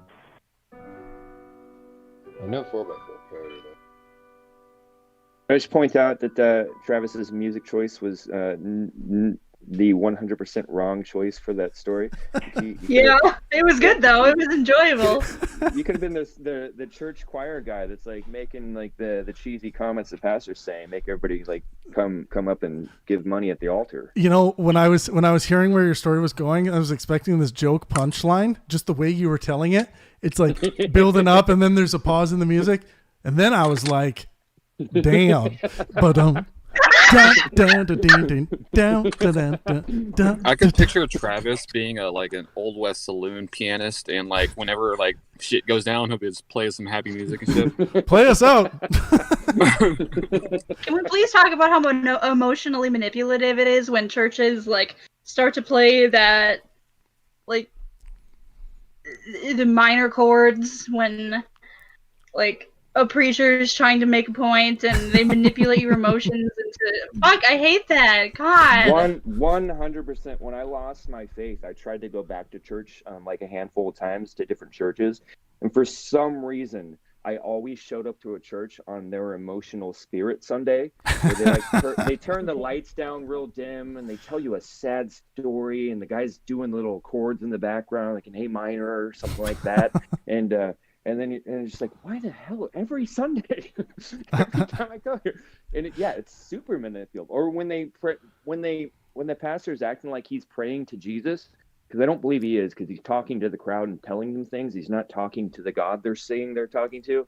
And then they have that music in the background. It's like, what the hell are you guys doing? You manipulative creeps. Yeah. Like, what the fuck is happening? God. Hey, when I went to a Bible college, it was always like that. They had this, like... Let's hear from Jason Lee Scott. Jason, how's it going? What we're talking about today are the things that make us cry. What makes you cry? I guess like movies. Say that again. I guess like movies and songs. Yeah, that's a pretty common one. Ronald Reagan, what makes you cry? I probably have a similar answer. Yeah, like shows and movies. I think he cries when he's getting gangbanged. What? Why would I cry during that though? Yeah, maybe that's what he wanted, and maybe he's being. You know how it is. Maybe he's getting gangbanged. Maybe he's climaxing. You don't know. And remember, gangbang isn't necessarily dudes on whoever. You can be gangbanged by a slew of beautiful women. If you're gangbanged and you're crying, I think you're he gets gang. Get out. I think he gets gangbanged by dildos. I think it's self-administered. A self-administered gangbang? My God. Yeah. It's a gang of dildos. I think I've been spending my time wrong. Yeah, it really makes I've the been guy think. masturbating wrong because obviously. Hey, Timber, welcome to the room. We're talking about what makes us cry today. What makes you cry? Idiots. He cries when Ronald Reagan disappears from Discord. Oh, that's true. I cry when angels deserve to die. Wow. Here, I've got a recent one where I actually cried. It was had to do with the riots. So some of you will know my story that I've been documenting and like filming the riots for the last couple months in the Pacific Northwest. I was in CHOP the night the two boys, teenage boys, one 16, one 14-year-old, got shot up by the CHOP security, and the 14-year-old boy, I held him in my lap on the way to the hospital. And none of I've had a little bit of emergency medical interaction. But that didn't bother me too much. But like, I don't know if it was like a month or two later, maybe a month later, somewhere around there. I was streaming the riots in Portland one night and interacting with my chat on Twitch. And somebody falsely confused like several of the stories. I think they were talking about the shooting of the 19-year-old boy that died on the scene at CHOP like a week before. But somebody said that the 14-year-old boy that I held in my lap on the way to the hospital died. Dude, that messed me up bad. I had to shut my stream down and like go cry for a little bit. And then I got back on there. Everybody thought I had been jumped or something because my stream just shut down abruptly. But just like being involved in that traumatic situation and like thinking like I helped somebody, and then like hearing somebody misreport that he had died, that was heavy. I don't know how doctors do it. Like emergency room doctors. How do they do that? Like someone Well, comes in like near death, and you do everything you can to save them, and they die anyway. Yeah. How do there's you this handle that? They I don't kind know of if you become saw that. detached. Yeah, it's like a shut off kind of thing. It's the same thing when people have had any experience in EMS. Like you either are the person that's able to detach that or you're not. But there's this movie Extraordinary Measures with Brendan Fraser. It's about these kids that have like some kind of degenerate atrophy disease, and it's uncurable, and they're seeking out. I think what's his name from Star Wars, the guy that is the scoundrel. What's that guy's name? Poe Dameron? Indiana Jones. Yes, him, Harrison Ford. So he's in that movie too. And then part of the movie, they're doing all this like scientific research and trying to get different cures for this. And Brendan Fraser holds a little like benefit in the research facility one day, and has everybody come there, and they bring all these families in that have these children with this disease, and he's trying to let these workers know how much people are appreciating what they're doing. And then the cold-hearted CEO guy of the company like reams him through the ass for doing that, because he's like, we're in here trying to do scientific research, and that requires us to remain unbiased and look at the math and look at the data, and you just made it emotional for everybody. And so that's what, back to what you're saying, Michaela, that's what I think a lot of people in the EMS community do, in the EMS or the emergency doctors. They look at it as the body, and the respiration system is dysfunctioning, or the cardiac system is having a malfunction, and they focus on it scientifically like that, and they don't look at the humanity of it, because that can get too messed up. This is something that I edited slightly, and I put it in my current manuscript that I'm working on. I cried like a little bitch when I was at my doctor. I was talking to him. I was frustrated about like the course of the disease that I have, and he's like, "Well, you never know what technology is going to, emerge in the next 20 years." And I'm sitting there like I can't even look at him, right? And I'm just a mess, right? And it's like how do you? I mean, I commend people who are able to like be in that situation with someone who's just falling apart and still be able to like be encouraging. And I mean, I don't know. That's I don't often cry in front of people, but I think about that a lot. Like it was something else. I agree. I think I'd be too weak to be a doctor. Like, I'd go to tell someone that they have cancer or something, and I'd look in their eyes and be like, everything's going to be okay. I couldn't do it. Yeah. You could debate theism in here? Because Ronald Reagan likes to debate that topic. Yeah, we debate theism sometimes, but not today. Or at least not right now. Yeah, and I also don't want to debate that as much. What do you want to debate? Well, this is a Ask Me Anything, so you can ask me anything you want. The topic today is what makes you cry, so something related to that would be good, but if not, feel free to ask away. We should get that Batman guy in here. Yeah, so tomorrow we're talking about... Tomorrow we're talking about masturbation. So I guess if you want to come in and tell us why masturbation is sinful, then we can have that conversation tomorrow. Yep. Well, I would never say that. Guilty!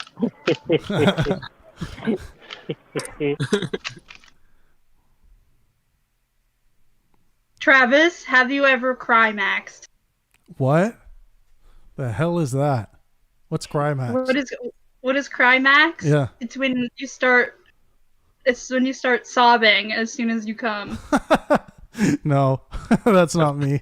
When you masturbate to a sad movie. Just sitting there. Yeah, it's called, why Bruce Willis? Why?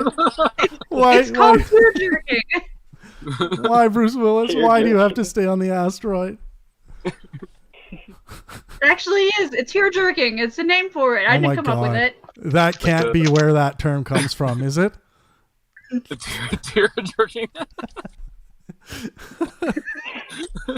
That's funny. Tomorrow is gonna be fun. The final scene of Old Yeller, just like going at it. Fuck. Hey, people masturbate to weird shit, man. All over your dog's There's face, people. like- We'll get into this more tomorrow during the masturbation conversation, but hey, the masturbation conversation at the Pangburn station. That's fun to say. But yeah, the stuff people masturbate to, man. Everything from like just beautiful gardens, people whack off to that, or obviously more people are familiar with feet, but also like you get into people whacking off to people having a bowel movement, and then you get further down that spectrum, people whacking off to like gore and stuff like that, like car accidents and all kinds of crap. So we're going to get into that all tomorrow. I just don't understand what triggers something like that. Well, this is I'm wrestling with this in my first book, and you guys will get to read it next year. But yeah, I think I have. Well, I think there are already answers to that, but I think I'm conceptualizing part of that in order to make it a little more accessible and easier to understand. So. I have a question for you, Travis. Yeah, sure. What is the so at the Lawrence Krauss show? Do you know what that's already going to be about? Is there like a set idea of what you guys are going to discuss, or is it going to be more just open? Yeah, well, with the authors I'm going to bring in for these digital Q&As. For those of you who don't know about these yet, we are doing our first one next Thursday with Lawrence Krauss at 5 p.m. Pacific time. You have to be a Pangburn website subscriber to attend, but it's basically going to be an open room like this, open discussion where you get to engage with Lawrence Krauss, and the topic is going to be on his new book, the science or the physics of climate change. But the door is still open to ask Lawrence about any aspects of any of his work throughout his career. Okay. So yeah. Cool. Yeah, I'm going to check out that book then. Come into it with a little bit of knowledge beforehand. Right on. Cool. Yeah. So Lawrence Krauss, Noam Chomsky is going to be a guest eventually here for that. Think of Q&A. of subscribing at pang-burn.com. Think of it as like a season pass to mini events. Like you would pay a season pass for like a theme park or whatever. Just think of it like that. Season pass to your favorite intellect. I think that's cool. Yeah, and I just want people to feel like they're getting the value out of their hard-earned money, and I think we're offering a lot of value here. So please do consider. And yeah, so I'm going to be going down we'll get Dinesh D'Souza on for one of the episodes. Which will be awesome. There's probably a lot of people in this Discord that have a lot of disagreements with Dinesh D'Souza on certain political angles he takes. So that'll be interesting. If you guys haven't seen the conversation between Matt Dillahunty and Dinesh D'Souza that I produced on Broadway March 1st of this year, check that out. It's on the channel. Can you get us in a room with Sam Harris? I will cry the whole time. I'll just cry. I'll just be crying. I won't even be able to talk. Sam has to come back to me and apologize for some things, and if he does that, then sure. Or at least have a constructive conversation Get your with shit me. together and apologize to Travis so I can meet you and fangirl. Or Sam's doing his own. Isn't he doing his own live Q&As now? I think he just did one. Oh, okay. Yeah, he should do more, and I think more thinkers should do more of these things with their audience. People want to hear them think on the fly. They want to see how their mind works. I think people are less interested in the well directed, well scripted, well finessed video. I think that's one of the things people like about the podcast world is you get to hear not just what people think, but how they think. Travis, have you ever gone full Kyle and punched a wall? Or a hard, Yes. unmovable surface? So actually, a couple times in my life that come to mind, me and a girl were arguing when I was, I think, 15. And I was so frustrated with that thing that we were arguing about. I was staying at my grandparents that night for those of you who don't know, I grew up in a village of less than 1,000 people. So whenever I would party in town, I would stay at my grandparents' house. But I remember before I went inside, my grandparents have this like jagged brick wall thing. And I just wound up and drilled that as hard as I could. And I took a chip. I hit it so hard. I took a chip out of that, a little chunk of the brick there and broke a little piece of rock off. And my hand, and I'm a piano player, I couldn't really function my fingers well for a couple days. But that was one time. Yeah. And then one time I did hit a what was it? I did punch a door out of frustration once, but yeah, it was I've punched so many hard things that like my knuckle, like the skin on it, it's like fucked up now. Like it was like an adhesion. But that's gonna be a problem when I get old. And this is and in these moments, of course, this is where my skepticism at those ages was failing me.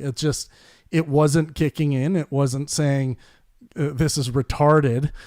it's emerging and the action is emerging. But oh my God, Evan Thompson says, play Piano Man. The worst thing you can ever ask a piano player to play. No, I'm kidding. But it is a funny joke amongst players, especially the cruise line players that I know who play piano and sing. It's the most commonly asked for song. Hey, Piano Man, play Piano Man. Right? Have you heard Aaron Lewis's cover of Piano Man? Dude, I gotta send it to you. I'm sending it to you right now. It's so fucking good. You know what's a really fucked up one? Somebody's like, hey, can you play some Thelonious Monk? Play some Cattle Decapitation while you're at it. Butthole surfers, anybody? Forced Gender Reassignment by Cattle Decapitation. It's 9 o'clock on a Saturday. The regular crowd. I can hear you very well. There's an old man sitting next to me. We can see you, but we can't hear you. Yeah, you're not going to be able to hear it very well. Oh, actually, I'm stupid. A little bit, but we still love you. Okay. Now No I'm at laugh? some weird Okay. angle. 1 2 1 2 2 2. Look how good Trav's posture is. He's like. I have look terrible at that. posture. I really do. Yeah, but right now it's pretty good. Right though. now it's good. Yeah. Yeah. 9 o'clock on a Saturday. The regular crowd shuffles in. There's an old man sitting next to me, making love to his tonic and gin. He said, son, won't you play me a memory?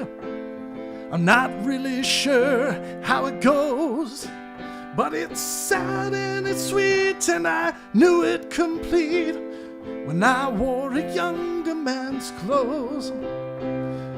Na-di-da, da-di-da-da. Something like that.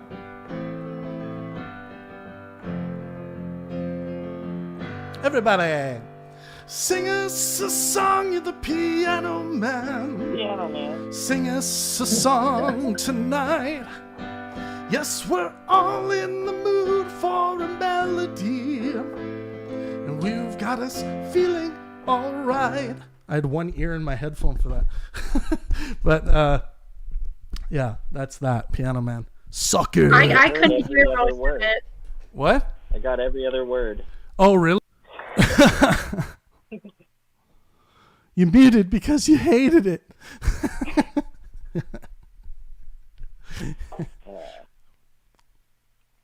It's So like Aaron Lewis is so good at covers.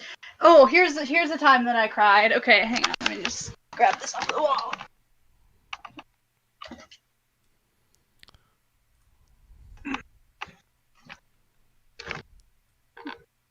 This is me and Aaron Lewis and my stepmom before she got weight loss surgery.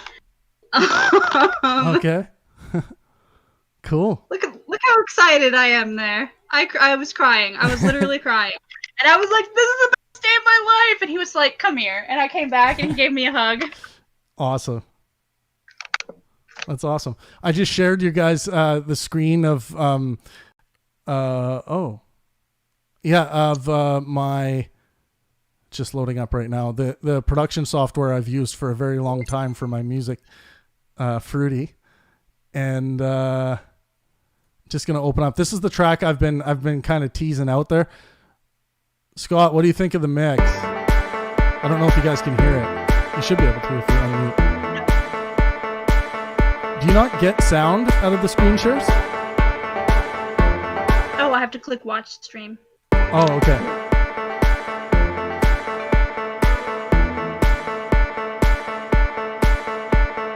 Oh, I love this mix. What's that?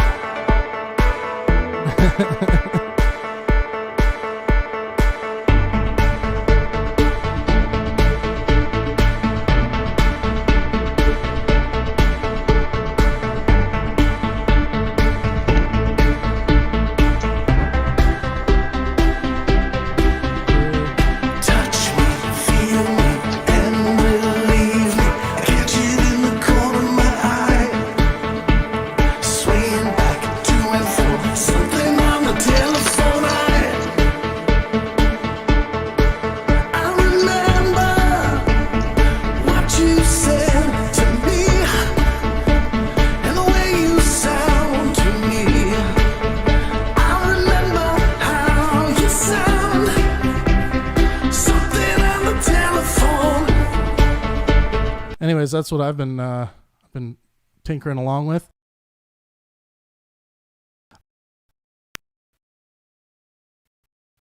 If you see me walking down the street and I start to cry each time we meet. Travis, you should do a cover of Falling Slowly because that I movie have. once, that shit makes me cry. Yeah, I have. I actually have Something- a cover of that somewhere. Robin, what scares you? Or what scares you? What makes you cry? Oh gosh. I can't even remember the last time I cried, actually. You okay then, Michaela? I hope Michaela survived that Sorry, event. that's just my little dog. Sorry, I apologize. Carry on. I'm trying to recall the last time I cried. Oh, look, let me have a think about that, and then Yeah, I'll yeah, get back sure. to you. You don't want to just hear me going umming and ahhing for a few seconds. Let me think. Jesus. It is a hard. It's an interesting question. Oh, I've remembered.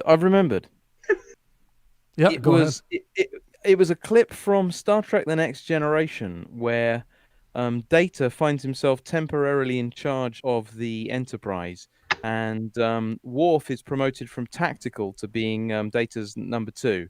And there's a moment where Worf doesn't behave properly in that role, and Data calls him into the ready room and basically dresses him down and rebukes him. And then after doing that, he looks at Worf and he says, and Mr. Worf, I am sorry if I've ended our friendship.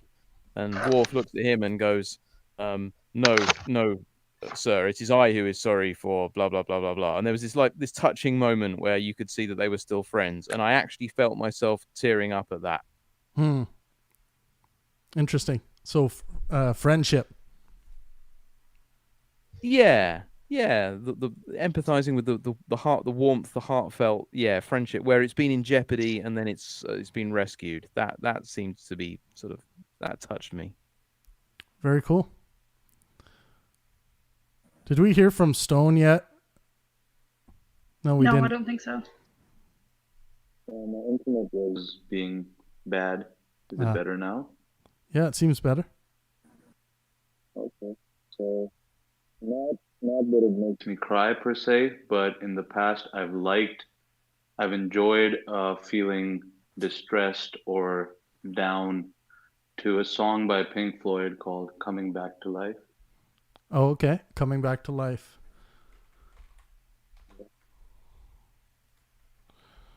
What's interesting about this discussion is how different people will cry to different things, or they will have responses to different things. So, as you were saying, Travis, a beheading may not make you cry as much as watching people who are hungry.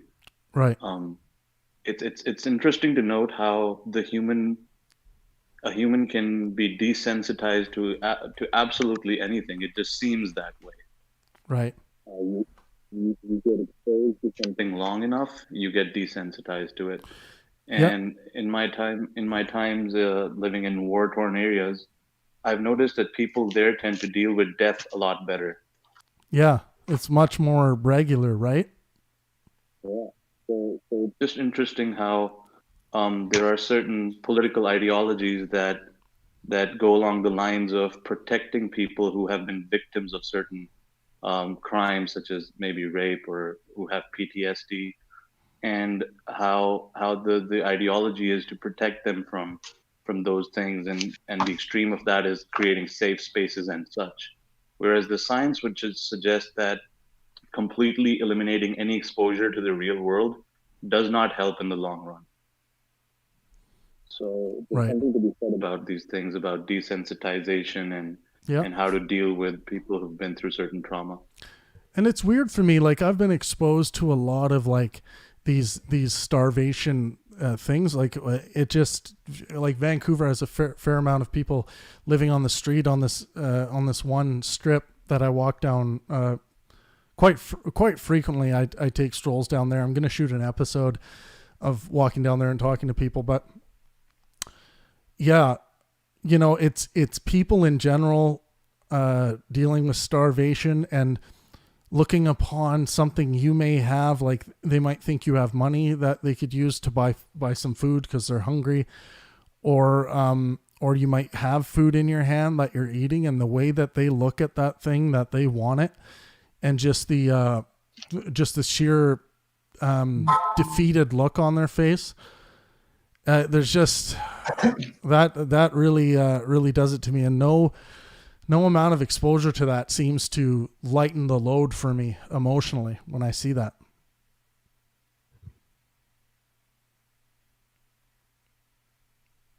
I mean, that's the interesting part, how different people will take longer to get desensitized to something as well, or maybe they never do. I don't know. I'm just saying, having seen hunger up close, having seen homelessness up close, it just seems to me that what it to move you becomes less and less as you have lesser problems in life. I don't know if I was able to articulate my thought, but yeah. Yeah, I think you did a good job. Have we heard from Ascend yet? I don't think so. Ascended, what makes you cry?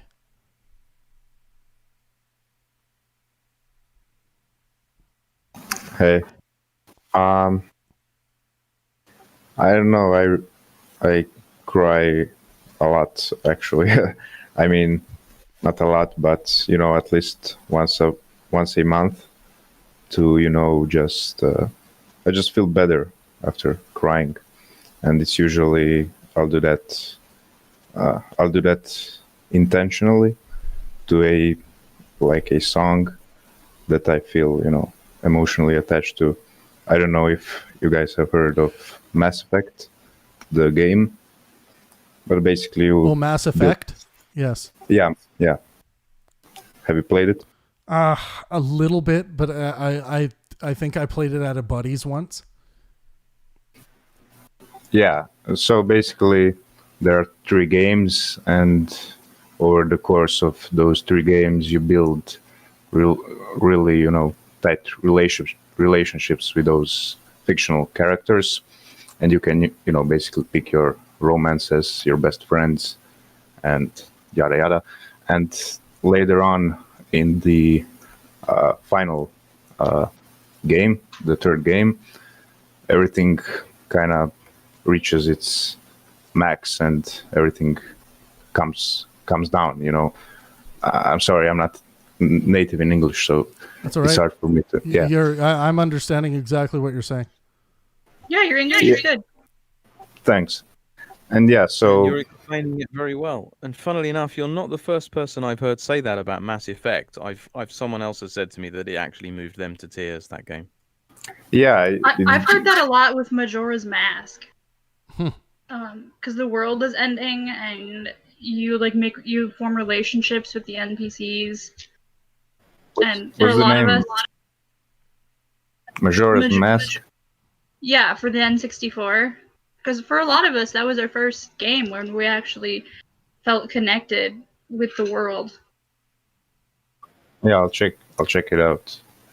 But yeah, anyway, you build relationships, no matter how delusional or fictional they may be.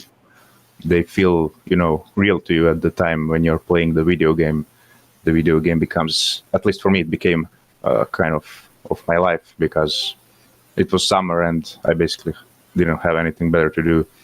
So it kind of became my life, and it reaches like a certain final point where everything kind of builds up, and some characters will die, which is unavoidable, and yeah, you kind of have to deal with that, and the fictional universe ceases to exist after the final game, and that's also the part where you feel sad. And yeah, it's something like that. Yeah, well, it's interesting. Then we start getting into the realm of MMOs,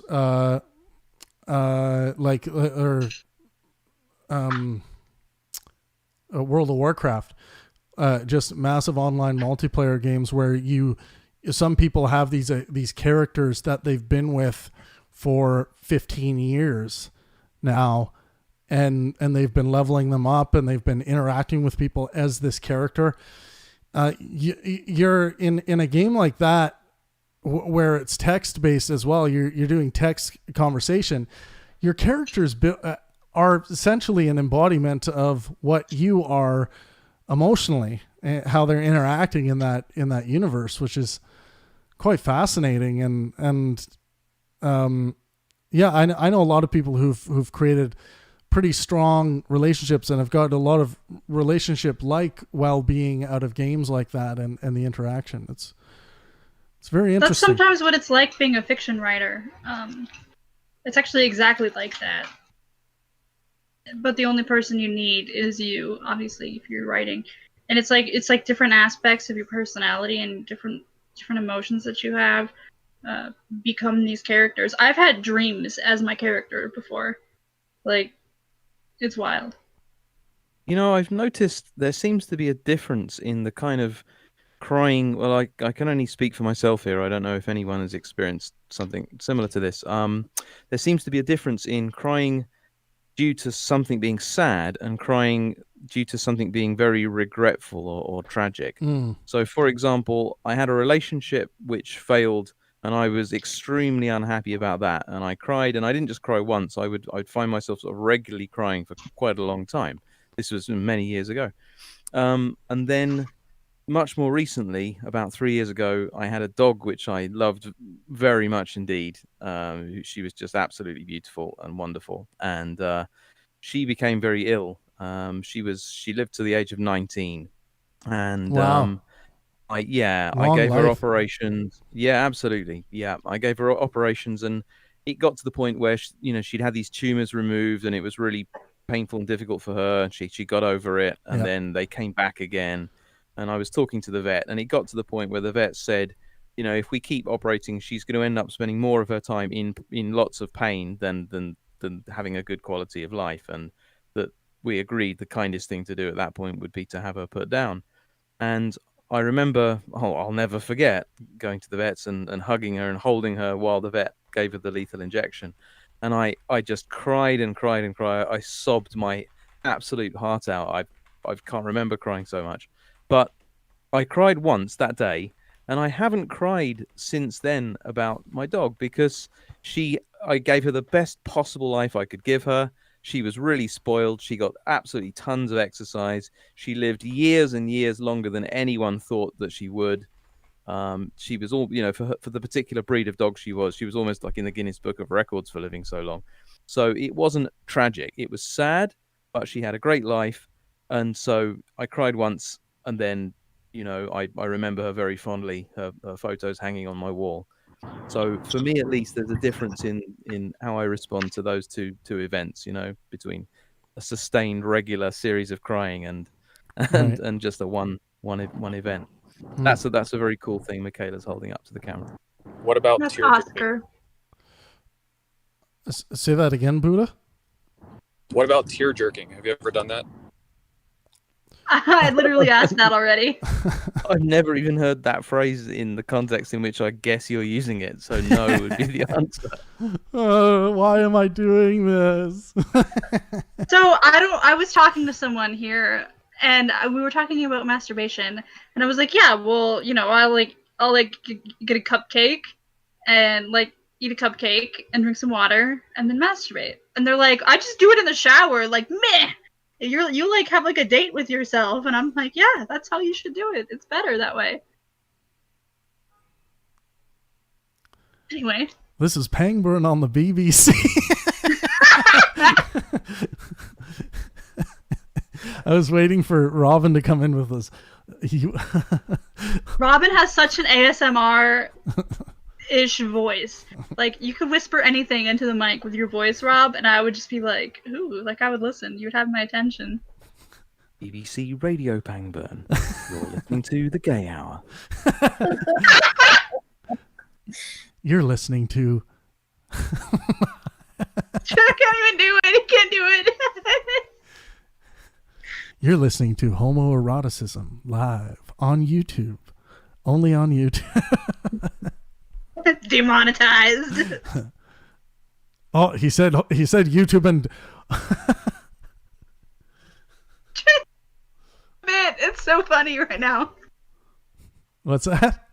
You can't even do the bit. You're laughing at your own joke, Tom, like Bert Kreischer over here. I love it. So this chainsaw guy has a very unique sense of humor, I think, or he's just trying to get a rise. He says, "Did you get the opportunity to go down on the amazing Randy?" And my response was, James Randi, who was my friend and who just died, but he hasn't responded. What the fuck? But I understand crossing the line. I get the joke, but this is one of those opportunities where I think you can tell someone isn't joking, where they're just starving for attention and they want to try to get a rise. But this is where your emotional knee-jerk reaction to want to say "fuck you, you fucking insensitive piece of shit," you can actually just ask a question. James Randi, who was my friend and who just died. So chainsaw, go to therapy. Look, I'm okay with any level of dark humor that someone might find funny, and I don't want to say that isn't funny to people, because outside of the context of this conversation and outside of the context of James Randi recently dying and outside of the context of him being one of my heroes and all that stuff, but I'm just using it as an example where if someone says something that you think is over the line or just egregious, you don't have to. It's a myth that you have to stand up and act like some triggered, nonsensical being and have your emotions dictate your actions. A Karen? If you sit with the bone over here, you won't drop it off the edge of the bed. In my culture, we respond to offensive jokes by initiating a physical attack. Yeah. Offensive jokes, go home. Offensive jokes, go home. Sir, a Klingon does not joke. I saw this meme, homosexuals when they see home. That's funny. Rod McLeod. Anyone who's on YouTube right now, there's just a few of you. Join us over in Discord. tell us what makes you cry. I want to listen back to these tonight. He's gonna be like with a list, like writing shit down on the clipboard. I don't know why he has an ink pen, like a quill over here, but I was just gonna say, I think we've moved past the quill. The quill adds a whole other level. What is it? It's Italian. The quill adds a whole other level of evil and like mystique. Because like no Are one's you ever feeling like low? Need no one's cheering ever up? like with their notebook like that doesn't look evil. That just looks. But it still looks pretty archaic. Like seeing people write shit down looks very archaic to me now. Really? It does, yeah. Okay, we need to talk about the fact that I told Kaizen that he should get a planner, and he asked what apps I recommend. I'm like, what? No, like a book that you put in your backpack and you write shit in. Well, what the fuck? When I keep notes online, I forget. That's why I have the Notebook of Destiny over here. Check it out. I put my Among Us. There was like some girly saying or something on there. You and realize I'm like, ew, you're going to be that 90-year-old woman shaking her fist and shaking her whatever of Destiny book at people and saying when you're old, saying, "Hey, you should be writing in these books like the good old days." The telephone's a fad.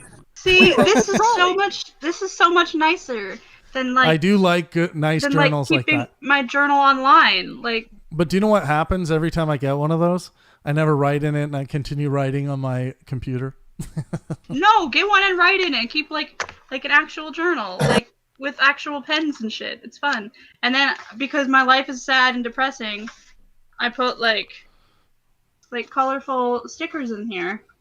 I hate to. I don't think my fingers like remember the movements required to make letters. Is your life sad and depressing? Do you need cheering up? Then try Radio Pangburn. We're talking about crying. Radio Pangburn, coming to you live every single day, Jesus. whether you like it or not.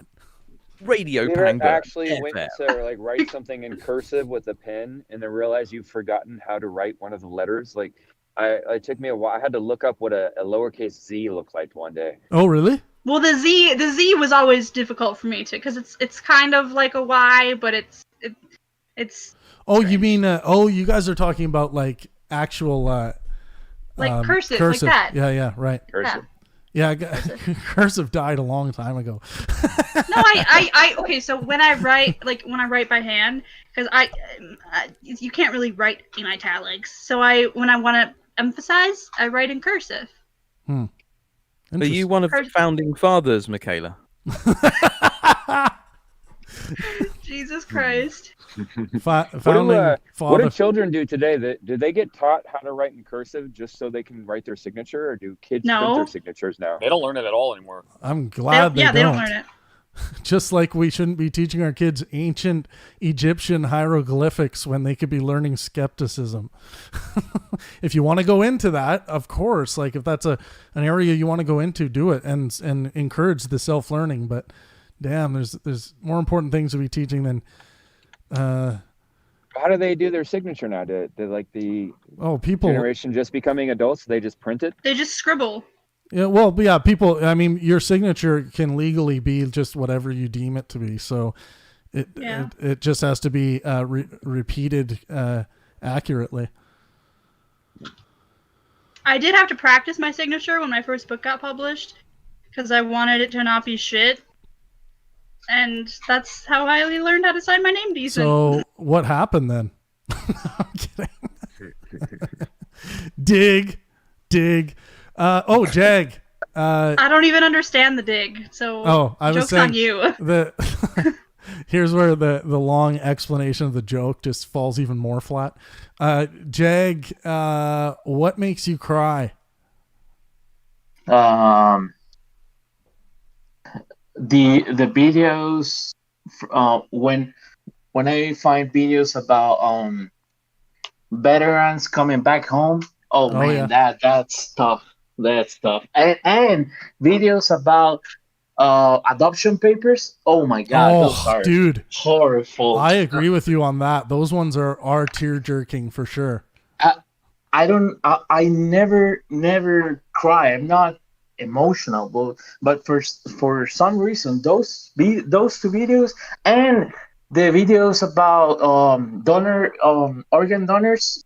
Oh man, Oh those yeah, when there's like those are, the video of like the person who gets a heart transplant, and then they find like the father of the son who died in a motorcycle accident, and they bring like a stethoscope, and they let the parent listen to their child's heartbeat and someone that's else. awful. Fuck, That's awful. I cry so hard at that. What about the ones where they give those glasses to like colorblind people that can make them see colors for the first time? Oh fuck! No, it. I don't know if I missed this when you guys said this, but the one that gets me is the baby getting given hearing for the first time and hearing the mother's voice, and the baby's the look on